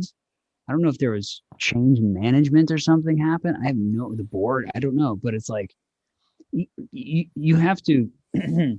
There's definitely people that POC movies that people of color have made that like you were saying, like are really interesting. Something like Black Caesar or something. I don't know, just black exploitation, or just like show us like the cool shit and give us some like background to it so that we can educate ourselves, or Putney Swope, right? The Robert Downey Sr. film, just stuff like that. I think if you're going to show the experience, don't give me the experience that a third generation person has had in America, because that's not the real experience of that minority, because it's been sanitized. It's not like their parent were that immigrant. That's more realistic, I think, or more close to reality than if you're being, either successful or at least lived in a more sanitized upbringing because of the advantage of being in that country for longer. It's not like your parents were the ones that just crossed the border and have been struggling the whole time. But yeah, I my problem with Criterion and most I guess POC released movies that have come out recently is that the voices that are getting elevated are not people that have lived or struggled anything, Yeah. because they're either liberals that are educated in like these huge universities and they've had, you know, the best education. They come from a privileged family, so it's the type of experience that a Lin-Manuel Miranda will give you in one of his movies, you know, where it's like, as a person of color, you've never met anyone like that. You've never interacted with those people of color that he presents in there. But because he's lived this life where he's never struggled for anything. I mean, I don't know his life story, but I know he's been involved in this type of thing for a long time. So it's like trying to get Jay-Z to write an album about slinging dope now, 30 years after he's had to do it, and expect it to still be, you know, relevant. Whenever I see that Lin-Manuel is putting something that's like colored people, or well, whatever, I'm one of them, so I can say it. A POC person point of view of something, I know that that's going to go through a lot of sanitation where at the end of the day, it's not for me and it's not for any other person of color anymore. So at the end, the experience that's supposed to be elevated so that we know those people that maybe we don't interact with every day, it's an experience that's not legitimate and it's not authentic. So everyone that sees it has a different idea of what the reality actually is, because this is the only exposure they have to that. So at the end of the day, you don't either get the reality of what we go through, and then you make all of these ideas in your head of things that are not actually happening, and ways that people don't actually interact, because that's the only insight to it that you get, you know? And Yeah, there's the narrative of like the systemic racism, or like I was thinking about the movie Get Out, and like at least that was clever enough to be like, no, the liberals are these people who are just these Right. like weird people who want to like take over black people's minds, you know, they want to vote, you know, and these are the same people who are like, I'll vote for Obama 3 times. Yeah, which exactly. is which is Yeah. pretty Yeah. it's like they said the quiet part out loud. Yeah, You're I not know. supposed to say that, but yeah, it's close Yeah, to reality. Yeah. and if it's gonna be something like that, it's like it's almost like these people are too afraid to sort of turn around and be like, you know, I mean, this is what you hired me for. You want me to do my race shit? Well, I'm gonna go against you, the people giving And me the money and exploiting me for this shit, and show and that. I think the problem is also that the people that are producing these movies, they don't actually want to see what the reality is, because the Right. reality is much worse than what they want to present as. You know, they're not going to show a miserable family of Puerto Ricans that hate each other because of the type of life that they're living and how nothing's going their way. No, they go with the, you know, the dad that's very hardworking, and mom, she's so loving and she cooks for everyone every day, and the kids, they kind of shitheads, but you know, they're good kids. And even though they're around a neighborhood that's very dangerous, they'll pull through because they've been raised properly. And it's like, whoa, what the fuck is this? Leave It to Beaver, but they're brown? Like, that's not real. That's not the reality. And those are the voices that are elevated to represent those things that, to me, just, you know, I don't like confidently saying that that's not what they all go through, because my life experience is completely different than anyone that lives in the States goes through. But at the same time, I know Latin American people, and I've interacted with them in different countries, not just here. So I know that whatever sanitized version that they're presenting is not close to reality anywhere, unless you're one of those privileged people that, you know, you want your story told, I guess, as like a struggle story, even though you don't really struggle for anything. And In the Heights is the perfect solution to that. You said it was the most relatable Hispanic Latinx film to come out in recent memory. Latinx is not Latinx, it's Latinx. And Jesus. you would think that this that the people that make these movies, they're always talking about socialism. They're always talking about, you know, some of them are very leftist and all this, but their movies are completely devoid of economics, of the economic situation. They're completely devoid, so that if you're a white person and you watch that, you can go, oh, I can relate to at least their economic situation. Like they're living in like poor home. They don't have enough money to eat. They don't have enough, that causes a type of sort of hatred, angriness. Like it's like another just same old shit of blown opportunity of instead of being diverse and being able to go, hey, look, we are the same. We might live in different places, we might have a different culture, but we're also poor, and we struggle to make it by, and we have our own fucking hangups, and we can be racist too, and that type of shit. We have flaws. We have Not just flaws, because yeah. we're a person of color, we're perfect, which is what they present. Someone that's just. And I think if you were to talk to people in the industry too, those entertainers and stuff, they would. I think some of them would relate. I mean, I've been to LA, I lived in LA, and that like the locals in LA, the people who are from there are actually very nice people. But when you talk to people who are like working actors there and stuff, it's just like they want to be a product, man. They're like, wrap me in plastic and slap a fucking price on my head, baby. They do not. I think anybody in that Lin-Manuel, like Miranda, if you talk to that guy, you're not even talking to a person. He's just like looking right past you. There's no. Yeah. It's the manufacturer identity, I guess. Yeah. And then again, it goes back to the fucking economic shit. They're just like, hey, they're paying me. I don't give a shit about any type of philosophy or anything like that. I'm trying to get a pool in my backyard or whatever. That's kind of one of the great things, though, I think, about the COVID lockdowns, when everybody had to resort to filming at home.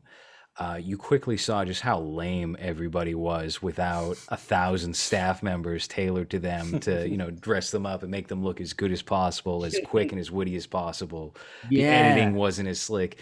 That's something I'm going to miss, is the subtle humiliation of these people trying to conduct interviews on Skype and seem relatable, but still above you. Yeah, dude, good call. Their internet cuts off or it starts lagging, and it's just like, I've been there. I can relate. Fucking losers with no lives that like crave attention from people. Mm-hmm. I was talking to somebody earlier, and we were talking about how when the people in LA and those people who get famous and shit now, and probably then too, I don't know. Most of the people like in the eras that we love, like in the earlier era of the the sort of mid 20th century, those people all fought in world wars. Like they were like all the actors were like in World War II. Like all of them, all the directors, John Huston, all these fucking guys, Lee Marvin, fucking, these, but these people, they didn't go to war. Most of them went from like Homecoming King and Queen, and they were like, you could be an actor. You're really good looking, and you're so trying. And then they go to LA and they have this mindset of like, I was the Homecoming King. People I'm a star. Like me. I'm a star. Yeah. And they never get this thing that you get. That's why I came to New York first, because they never get this thing you get when you come to New York, which is nobody fucking cares. And you're an actor, get the fuck out of my way. You smell like this is about finance here. So all of your art shit is just bullshit. But if you go directly to LA, you can create your little insular community who prop you up and go like, yeah, you are. Yeah, I remember you in high school, and yeah, you're the nerdy guy, but you're cool with me, and they stay in this like stunted, and that's who you see get famous. That's why they're all whack and they don't know how to dress themselves, and they they don't know how to dress. They don't know how to like what car to drive, what good architecture is, or like. That that is something that I've noticed, especially recently over like the past 5 years. It's just they are devoid of style. There is no sense of style among tons of well-known famous people, and it's not limited to actors either. I think it transcends quite a few different things, and shows itself in subtle and also very obvious ways, like how a person dresses. Yeah, and the closest you get to them finding style is like Taika Waititi and his boring ass fucking like 3-piece suits, Oh and Christopher God. Nolan is always wearing like this stupid suit, but it doesn't look like when David Lynch does it. Taika, right? Taika Waititi, especially, I find egregious because he thinks he has style. He thinks being Yes. like a Wes Anderson character means he has style, Yeah. and he just looks like a piece of shit. Yeah. Like, oh yeah, I'm gonna pose on my balcony and do my little fake threesome kiss with my wife, my Yeah. masculine wife, and Tessa Thompson. Yeah, this will be a fake publicity stunt. This will be great. Wow, you're really, you're standing out from the rest of Disney herd. Yeah. Damn, Yeah. dude, you're cool. And Wes Anderson looks like just an autistic kid who like never leaves the house. He's never when he goes to other countries, he goes to the suite, and he doesn't go out and like go buy a sombrero when you're in Mexico. He goes to like the suite, and then there's a pool. Maybe, but if you look at John Huston and these guys, or Polanski, you look at the way that Steve McQueen, he's still a style icon. If you go to the certain, like I get a like. I don't get a lot, but I'll get certain things from a website called The Real McCoys. And it's like all handmade shit in Japan, really great looking Americana shit from like the 60s, from like the 50s, 60s, 70s, some 40s stuff. But it's like that old construction shit where you'll have one shirt and that shirt will last for like 10 years. But that's how those guys used to dress. You take a look at that and how it wasn't, they were stylish because they didn't give a shit. They were just skinny. They were just like, oh, here's a shirt. I'm going to wear this shirt. And they're like, ooh, look how sexy he looks with that shirt. And this, it's like the shirts are, I don't know, it's so bland. And a lot of it's like that hip hop culture where it's got to be a really long shirt. It's got to be like a brand new suede red leather jacket that like can't even zip up or anything. There's no function to it.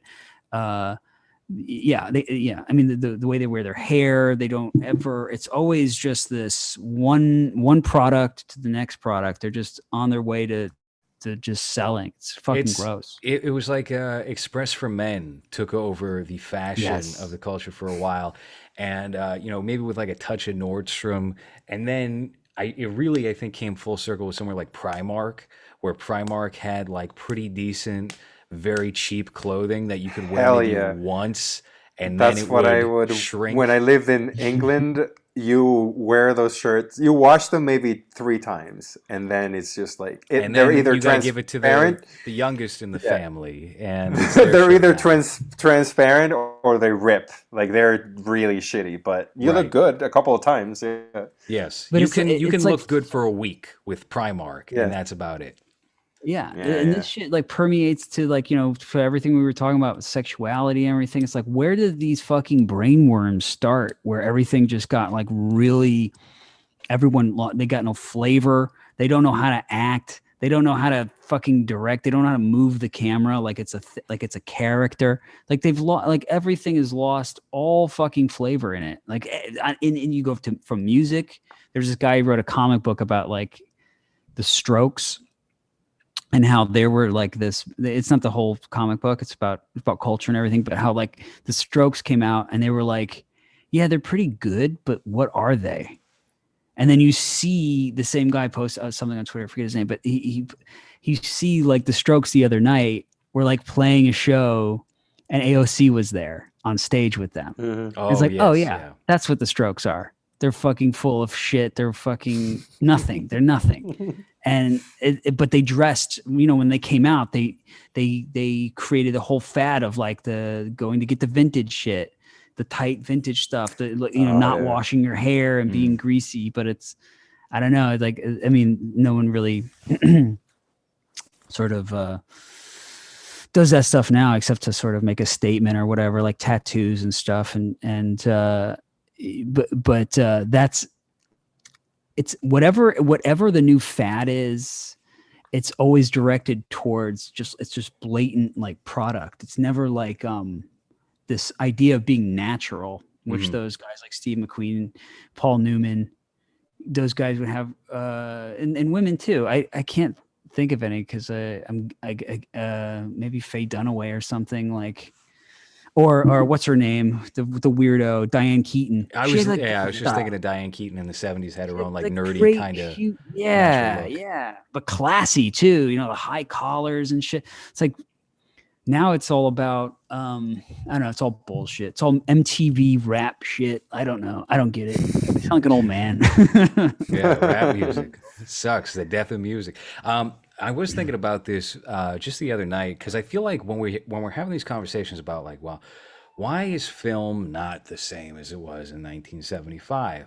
I mean, it doesn't look the same. These areas don't look the same. We usually wind up coming to one conclusion or another. It's like, well, New York City's cleaned up. Well, not really. It's just that they're not going to the areas they might have shot in 1978 or whatever it might be, or they're not as common to come by. People don't want to discomfort themselves. I think the reality is it's kind of like the way that I think about it. I'm not necessarily endorsing this perspective of the 1998 Republican, but the argument of like, well, if you allow gays to get married, next week you're going to be marrying your dog. And people are like, what the fuck are you talking about? You crazy old Southern bigot, racist piece of shit, sexist, what, et cetera, et cetera.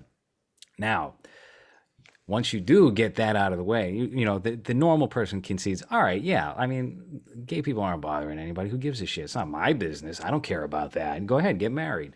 Yeah. Now, that happens. And then there's a bunch of other battles along the way that wind up getting conceded or folded into this one. And then there's the next battle, and it's kind of a similar thing. It's like, is this really worth my time? All right, fuck it. All right, I concede that point too. Next one. Yeah, whatever. Okay, we got it. This one's not even a big deal. We're done with it. Well, all these little concessions wind up adding up into something that is brand new. And I think that's kind of what has happened with film, where they have taken all these, starting first with, well, are we even going to use film? We can use digital, and we can use digital indefinitely, really. I mean, if we just have enough memory cards and a battery, we're ready to go for hours. That's the first one. And then I think you wind up getting tons of others along the way. And, a lot of complications relating to maybe even unions and having to do things this way and that way, as opposed to on the fly and doing things guerrilla style, just going out with a camera and a crew, paying people under the table, whatever it might be. You wind up losing a sense of what this was and what it was when it was most popular by conveniencing yourself at every corner or looking for ways to get out of the difficult situation of doing something. And then you just wind up watching a bunch of soft computer images, really. And that's not a whole lot like what you were looking at back in 1985. I met one. Yeah, I met one of the producers of the movie Romance and Cigarettes, and this was when I was doing the web series, and I got hooked up with her through my father-in-law. My late father-in-law introduced me to her, so he would kind of try to get us together every time we were at a dinner or something to start talking. And I remember she was like really preoccupied when I was talking about a project. She's like, who can you get to attach their name to it? She's like, if you could get somebody to attach their name to, like anybody in your head, like, what do you think? Like, who do you think would like it? Like who do you think you would, who do you think that you like would want to attach their name to it? I was just like, I have no idea. David Cronenberg, David Lynch. She's like, yeah, focus on that, and then maybe develop it that way. So it's like, it's almost like the ideas from the inception have to be packaged and sold to a potential buyer, like a potential, like, so the same woman, a few years later, they were producing another movie. It's on Showtime. It's called and I said it too. They gave us a preview viewing of it. I was like, this is a fucking Showtime movie. This is not doing anything. But they wanted to get Oprah to attach her name to it. Oh. And it had Jennifer Hudson. The movie had Jennifer Hudson, Anthony Mackie, and somebody else. And I think Alicia Keys did the soundtrack.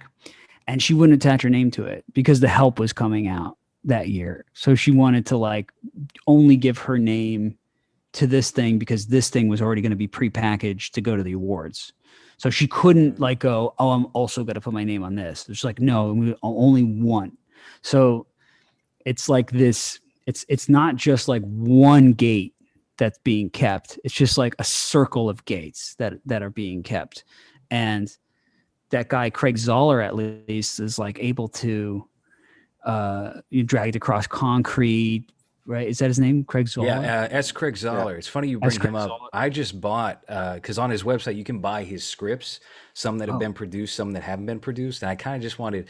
I was in the mood to read something of his because I love his movies, and I know he has books coming out and this and that, but I'm not really in the market to be buying books. I got some books over here I haven't read. I've been reading the John Huston book you let me check out, and I've also been into Black Dahlia as well. I'm wrapping that up on audiobook, and that's terrific. Revisiting James Elroy for like the first time in maybe like 15 years has been a treat. So I just wound up getting some scripts because then that also can help with whatever my next project might be once we can wrap up Mass State Lottery. It looks like it's going to be done in September. So just like doing that, and he sells his scripts for like $1.50 on his website, which is a Nice. criminally good deal.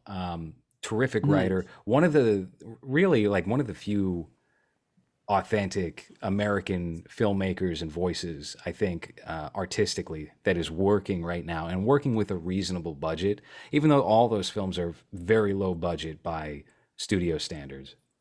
Yeah. My thing is like when the Red Scare girl with Dasha, it's like I just hope that I always say I'm skeptical. I just hope that like if it is a good movie and it is kind of successful, that she kind of like she's already in season 3 of Succession. I was working background on it and saw her. She thinks she plays like the lead guy's like girlfriend or whatever. And I was just like, ooh, that's kind of the I guess you have to because you're an actor, okay? But like if she just ends up getting swept up into it and the new Red Scare kind of episode sounds like she's sort of censoring herself a little bit Protecting more, her I'm work. like, Protecting I'm money. like, dude, don't do that, man, because people will come. They will come. If you have and you're a girl and you're cute and if you're talented, you got this nice little thing, this nice little movie, and it's clever, you can keep that door open and be like, hey guys, why don't we just start red pilling people and making these fucking like making different type of shit, making different type of movies instead of going,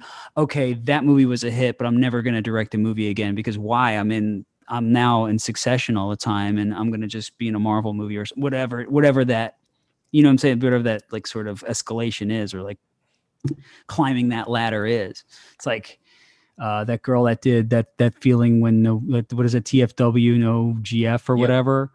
It's like I like what she's doing too. And she said that the next documentary that she's working on is going to get her canceled. But it's like to get, and it's just funny that it's women doing it.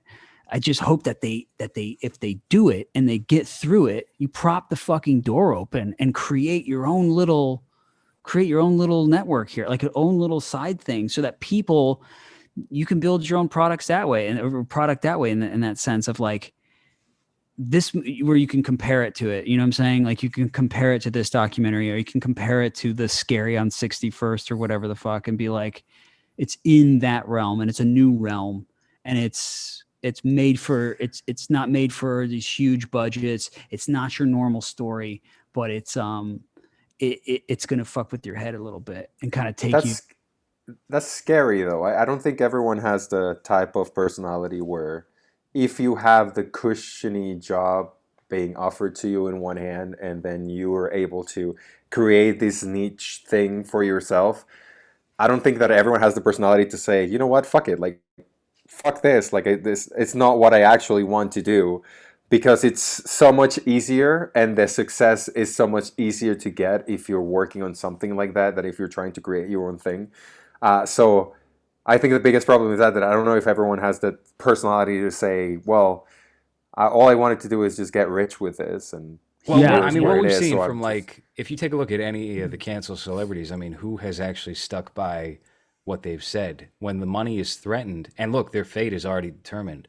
Nobody changes their mind. These people get shit canned regardless. the only one has been Gina Carano, right? Mhm. Where she did not apologize for tweeting the thing. Everybody else tries to save their career. I mean, look, I'm not going to name names because I know people, but I'm not going to. Everybody winds up apologizing, even if it's like a little Well, like light Ely apology. Kemper. Do you see that Ely Kemper thing I that don't came care out? about her. She's a dumb bitch. Fuck her. I would like to see her canceled. Well, it happened. Yeah. I'll Yeah. when we hop off this show, which is now matching the runtime of JFK. This is about to be the longest episode of movies. I'm pretty. I think we got to go 10 more minutes, and then it's locked. Then it's Yeah, let's guaranteed do that this it. Let's is. do it. Fuck it. I'm for it. I'm baby. all. Hans, you hanging in there? Yeah, it's fine. Okay. All right. Good. All right. Cool. So, they all wind up bending the knee in a last minute attempt to protect the bag, but it doesn't work out. And then they wind up in a twice as bad situation because then they wind up alienating the people who are like, yeah, good for you for not saying anything. Like Kevin Hart is another one. Kevin Hart apologized. Actually, sorry. He said, I'm not apologizing. And then he apologized. And then he said that wasn't an apology when he didn't get his way after the fact. Yeah. So that just seems to be the method of trying to, have your cake and eat it too, but it never really works out. Actually, I think it might have worked out in Gina Carano's case, because now they're talking about doing an Emmy run for her and bringing her back to the show, and she's got Ben Shapiro's company, which on a similar note, to add to the Alex Lee Moyer and Dasha, Amanda Milius, John Milius's daughter, seems to be also going down that trajectory, even though I thought the plot against the president was a little too. See, here's the thing. I would like it more if these people were not making documentaries, if these women were making scripted films. I think that's going to lead to more of an impact. But obviously, like any step in the direction away from this trash heap is going to be a good step. From what I've heard, she seems to be working on like building a production company of some kind and trying to greenlight certain people's projects, which I think is great.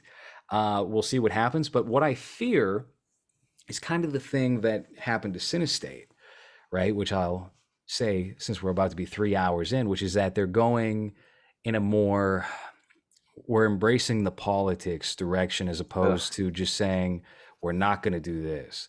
Because when you say we're not going to do this, you're opening up a giant sphere of what you can do, and it can be edgy, it can be experimental, it can be interesting, as opposed to this is us. This right here, the opposite thing of that, this is us. And we're going to abide by this and this and this, and then you wind up in God's not dead territory, and that's a bad place to be. Yeah, exactly. That's the fear of that. I see that. My biggest problem with that. Sorry, my biggest problem with that is that why are you playing the same game they're playing if you're trying to do different things? Exactly. That's what I was gonna say. It's like why don't you just like be an artist and stop trying to think of like, oh, how am I gonna get like $400,000 for this, like that type of shit at this point where we're at with like where people are at with filmmaking. It's basically where they were at with like painting. Like there was all these painters back then, and like nobody knew how much these fucking paintings were worth. There's paintings everywhere. Everybody had these fucking paintings, and some of them, some of the ones that you never thought, like Van Gogh shit, some of the things you never thought would sell are the most expensive. They're worth more than anything now. And it's like, that's kind of how you have to view yourself now. Don't view yourself as this, like, I'm a capitalist with a fucking cigar in your mouth. Like, you're a fucking artist. Like, you should be greasy. You should be sweaty. Your movie should be just blood, sweat, and tears. And it should be a fucking compelling story. And the budget is so low, but it's so fucking made with like everything in your soul that when someone watches that, they don't deny it. They go like, that was fucking crazy right there. That was great. That was a great piece of work. And maybe, because it could be on YouTube, it could be on Vimeo. People can just, steal it and whatever, like, or pirate it or whatever. It's like, yeah, maybe you don't get to make your impression while you're alive. Maybe you got to wait till you're fucking dead and people go, like the best artists are the ones that they look at your shit and they're just like, wow, man, that guy was fucking great. too bad he's not around. But you can still. I mean, to me, I just think that mentality is better than going, no. In this life, I have to flourish. In this life, I need to have like all of the heavenly splendor. But if you're any type of like spiritual person and shit, you know that like the foundation of life isn't about the sort of the pleasure. It's about the pain and the work and the suffering and the passion. And then you're supposed to go to Valhalla when you fucking die or whatever. But you know what I mean? And that's completely lost because we're in this sort of godless, spiritless like society where it's like, no, you have to eat a cheeseburger tonight, because if you don't eat that fucking cheeseburger, when are you gonna eat a cheeseburger tomorrow? It's too late. The Like, Roaches are gonna get that cheeseburger. They're gonna have a great time with that McDonald's patty. I agree with you, but I also would like a little bit of pleasure, just because sure. I haven't had any. Well, that's because you're a Just like sexual deviant. You Yeah. Oh, dude! wow. When I was living in a theater in Lower East Side. I lived there for 3 years. I was the lead in the plays, and I didn't have a fucking. I was in the New York Times and the fucking art section. I was in Backstage, all the publications throughout. I could go into the deli and look at all the publications. You could see a picture. If you went to the art section, you'd see my picture there. It was like something I never fucking thought of. But I couldn't even buy the paper. I had no money because I was living in a fucking theater and just smelling feet all day and eating people's leftovers. Like I was, but the place upstairs would give us free sandwiches. They were like the deluxe sandwiches, like $10 tuna fish sandwiches at this like what do you call it? Like a bar kind of place, like a sort of chocolate bar or whatever. Some sort of eatery. I could go down to Max Fish. I could get free drinks there because I knew the guy there, and then I could just pick up girls because I was on the Lower East Side, and that was it. So that shit will come, but sometimes it doesn't come in that paper form of cash. Sometimes you're just gifted shit by the universe. But I remember being like, I mean, that shit it'll never, no matter how much puss, no matter how much free tuna sandwiches, no matter how many free I would always get to that theater and like look at that fucking theater and be like, fuck, I gotta go back down there in that hole, and that's my fucking life. So I don't think, but I also don't think like if you're up in the penthouse, you're gonna have that same moment of like, yeah, I could snort all this coke and I could get all this puss and I could eat caviar off my dick or whatever.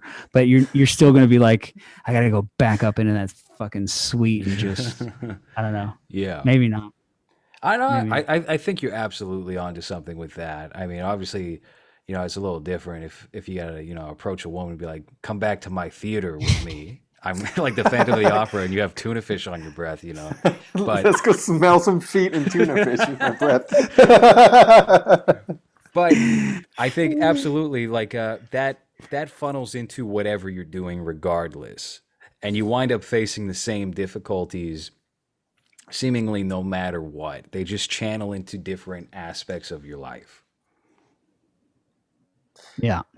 My biggest I don't even know if I should say this because we have a friend that is in working relations with them, but Synestate my biggest is going to be something about synestate, right? Yeah. My biggest problem with them is that at first it seems like they were just making movies that they thought were good to make. Hold on, you're about to repeat the same thing that I just said 5 minutes ago. Yes. Late Yeah, because I wasn't listening. Yes. Yes. But now it's just like ideology. Now it's like, well, there's a school shooting movie, and the school shooters are blah blah. We are assuming, based on the relationship with Ben Shapiro and Daily Wire, that's the direction they're going to go. And Run, Hide, Fight was done. Now it was going to be a Cinestate film. There was no all the political costuming of that film after the fact was not part of the movie beforehand. And if you watch that, it feels like a very like 90s liberal film. Like there's interracial relations and it's a diverse cast, a female-led gun movie. Like there's nothing about that on the surface, if it wasn't produced by Daily Wire or obtained by Daily Wire rather, you wouldn't think of that as a Republican bent film. I don't think. Yeah, and I think what I was talking about, like an hour and 15 minutes ago. Remember that time I was talking about the characters and story, and I think Hey, that remember Joe Pesci's wig in JFK? That was that's the thing with like the Cinestate thing. It's like I don't whatever maybe it's different. Maybe it comes out pretty cool. But like what I'm trying to get at is that back to that character shit, and I don't see them going into like character shit. I think it's like I was saying, is like that '70s thing of like the character, the people, the story is the character, whereas now it's like the character is the story or whatever. It's like the character is really just there to fulfill the task of completing the story. yeah. The And passenger of the story doesn't really do anything that changes it or fucks it yeah, up. It's just a part of the story. Yeah. yeah, and it's just another ride. Like, here, go take your ride, and it's like I don't know who's I don't, and I think the Scary of 61st kind of feels like that too. I don't know if it feels it's a horror movie, right? That's what they put it into. So I don't I you know, I don't want to talk shit. I haven't seen it, but and I hope it's fucking like, I hope I watch it and go, yeah, that's great. But I don't know. I mean, it's already in the horror movie genre, and I like that. What was that movie that we both watched separately? It's an Altman movie. Not California Split, was it? Yeah, California Split. Okay. It's like a fucking great story. It's just like it's a great story about characters who are you know are fucking gambling addicts. Just stuff like that's it. That's the story. Oh, or Five Easy Pieces. It's about a guy who's got to go and confront his dad, who's like rich father, and he's like he's a failed son. It's like that's it. Like that's the story. Now you'll have like, no, that's just a sort of side story to the main story, which is that they have to stop the bomb from exploding, but also he's got to like make it up to his dad later, and they're gonna hug it out, you know. Mm-hmm. And you can look at even JFK as being a character-driven story of Jim Garrison, because that's really the Jim Garrison story. It's based on his book, and it's and Costner's in it throughout the whole thing. And you know that character loses his wife. He got a divorce from his wife. They try to say he's a homosexual and all this stuff. He was a homosexual, and they kind of destroyed this guy. And they don't really go too far into that, into his kind of breaking down, but like he's mostly like stoic or emotional or whatever, but a little emotional. But like, yeah, I think if this continues to go, that's why I like the S. Craig Zoller, because his movies are about a story, but as his sort of trilogy was kind of ramping up, and kind of as soon as you get to Dragged Across Concrete, which I really loved, it was all about these characters. They were just, and it wasn't a story; it was a situation. Mm-hmm. That's what the story was. The story was like, there's a situation, but Right. It doesn't have to be a thing that, it goes across 5 years and he had to grow in those five. No, it's just one thing that it's a problem that I have now that I have to resolve now, and oh fuck, everything went wrong and I'm dead. Yes. Yeah. That's way more interesting than the alternative. yeah, Exactly. I completely agree. And he seems to be one of the few directors that does tap into that similar thing like Quentin Tarantino did with the Brad Pitt character in Once Upon a Time in Hollywood, where you have these checkered past characters. And in Dragged Across Concrete, it's probably a little cleaner than actually even his earlier films, where you have the Matthew Fox character who has a reputation for killing Indians, women, and children, even. And it's not something he brags about, but it's certainly an element of his character. And it's his expertise when they're on that journey. And the Bradley character that Vince Vaughn plays in Brawl in Cell Block 99, when he finds out that his wife cheated on him, what does he immediately do? He like rips the door off the car or something. Punches the windows. Yeah, he punches out all the windows, and then I think tears the door off the car. So you have like a glimpse of that maybe. One of the most exciting filmmakers working, certainly. And I would like to see another guy that they worked with, Henry Dunham, I think might have been his name. He directed The Standoff at Sparrow Creek, which is a good, intimate, 90-ish minute false flag film about how the local police force and I guess the government try to set up a local militia with a shooting. So they show up in like Jonestown. So that's a great piece of filmmaking right there. It was his first film and only film to date, unfortunately. It's like what you're saying about Cliff Booth too. Like Cliff Booth from Once Upon a Time in Hollywood is like, you get to see where he lives, and his life is like disgusting. Right? He's got like beans in the fucking pan. He's got this dog. He's lit starved all fucking day. It's been inside this hot fucking airstream. You know, he's got like he just. Not only is he kind of, you just get a lot of details with this guy that not only is he could be this kind of killer, kind of like has this killer side to him. I mean, he did because he's also like a World War. He was also a war veteran, but he also like just lives in squalor. Mm-hmm. He lives like a pig, like Elliot Gould in the Long Goodbye. Oh yeah, where his house is just a fucking flop house, like that. Well, especially when it's compared to DiCaprio, who's trying to pretend that he's this huge star with this lavish life, and then you have the comparison of Brad Pitt as the complete opposite of just, I really don't give a fuck, like I'm just like the stunt double or whatever, so I don't even need the spotlight. Yeah. I really love also how they made DiCaprio look like a fat pig at the end of that movie. Man, he looks terrible. The long, the bangs, and then the bloated appearance. You know, at the end. It's good. The mullet. Yeah. All right. I think that's a wrap on this show. It's about to be 3 a.m. here on the East Coast. And we have definitely, I think, surpassed the theatrical cut's length of JFK. We might be in director's cut. Last question of the show. Would you recommend the theatrical cut, or would you recommend the director's cut for first time viewing of JFK? Or rather, for the best viewing of JFK? I think the director's cut, because they put in the talk show scene with that was actually Johnny Carson. That's right. Yeah, John Larroquette. John Larroquette, but there was a real show. It was with Johnny Carson. It was the only show that they ever did where he had like lines that he was reading to Jim Garrison. Like he went like full state agent and was like grilling him. And he's Johnny Carson, right? He's like the comedy guy, king of comedy. He was grilling Jim Garrison and like tried to humiliate him on air. So it's cool that they added. I thought that was a Johnny Carson surrogate, right? But I've never heard of this. And he's certainly not the type of guy that, you would think would do that. Maybe like a Dick Cavett, where he's kind of like a dick sometimes. He's got a little sharp edge to him. Not to the point where it makes him unlikable or anything, but like Johnny Carson was always like the nighttime dad, grandpa, type of talk show host. But now that feels, when I was watching that, I was like, this feels a lot like when Jimmy Kimmel was talking to Mike Lindell, the My Pillow guy, about the election fraud, and how he's like, well, Mike, you were a crackhead at one time. I'm worried about you and how, you might have delusions of grandeur here because at one point you loved smoking crack cocaine, and now you're saying the election. It just seems crazy to me, Mike. Look, I like you, but you seem not well. It's like, you fucking evil piece of shit, man. If I wanted a talk show segment to end like Joker in that moment, fuck.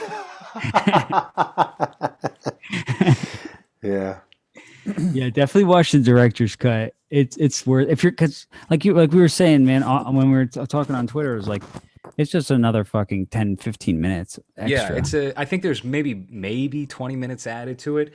And I remember I enjoyed the theatrical cut, but I think by the time I finished the director's cut, I was like, that was a thoroughly enjoyable, great film. And I didn't even notice that the Larroquette scene wasn't in the original cut, but that stuck out to me on the second go, especially. I would probably recommend the same, and obviously Hans would just say, skip it and go take a nap. Go watch Cheers or something. 3-hour nap. Go watch Night Court instead to get John Larroquette. Anyway, actually, we just did Texas Chainsaw, so this is a Larroquette double feature, technically. Oh, nice. Terrific. All right. All right, that's the end of the show. Check out Anthony's podcast, Slothcast, hopefully coming up on iTunes and Spotify soon. Hans is Hansican Dose on Instagram and H-Word Name on Twitter. The man will be back on his I don't know, by the way, I don't know what's on that Twitter account because I'm not posting on it yet, so whatever's there, it's still LowRes. It's not me. I have not touched that account. I've been making vague insinuations of your return quoting movies, quoting David Lynch films, and just retweeting myself. So that's really the gist of All that right. for now. But I think I think you're good. I think you might be good if you came back this week. I'm also on Twitter, Stanthony Cisco, Stanthony Cisco, at Stanthony Cisco. Yes, that's right. And follow these two gentlemen. So that has been our longest episode of movies. I'm not chopping this up in 2 or 3 parts. We're doing a full 3-hour one. That's how it's going to go. That's how it was always meant. This is the director's cut. All right, that's been movies.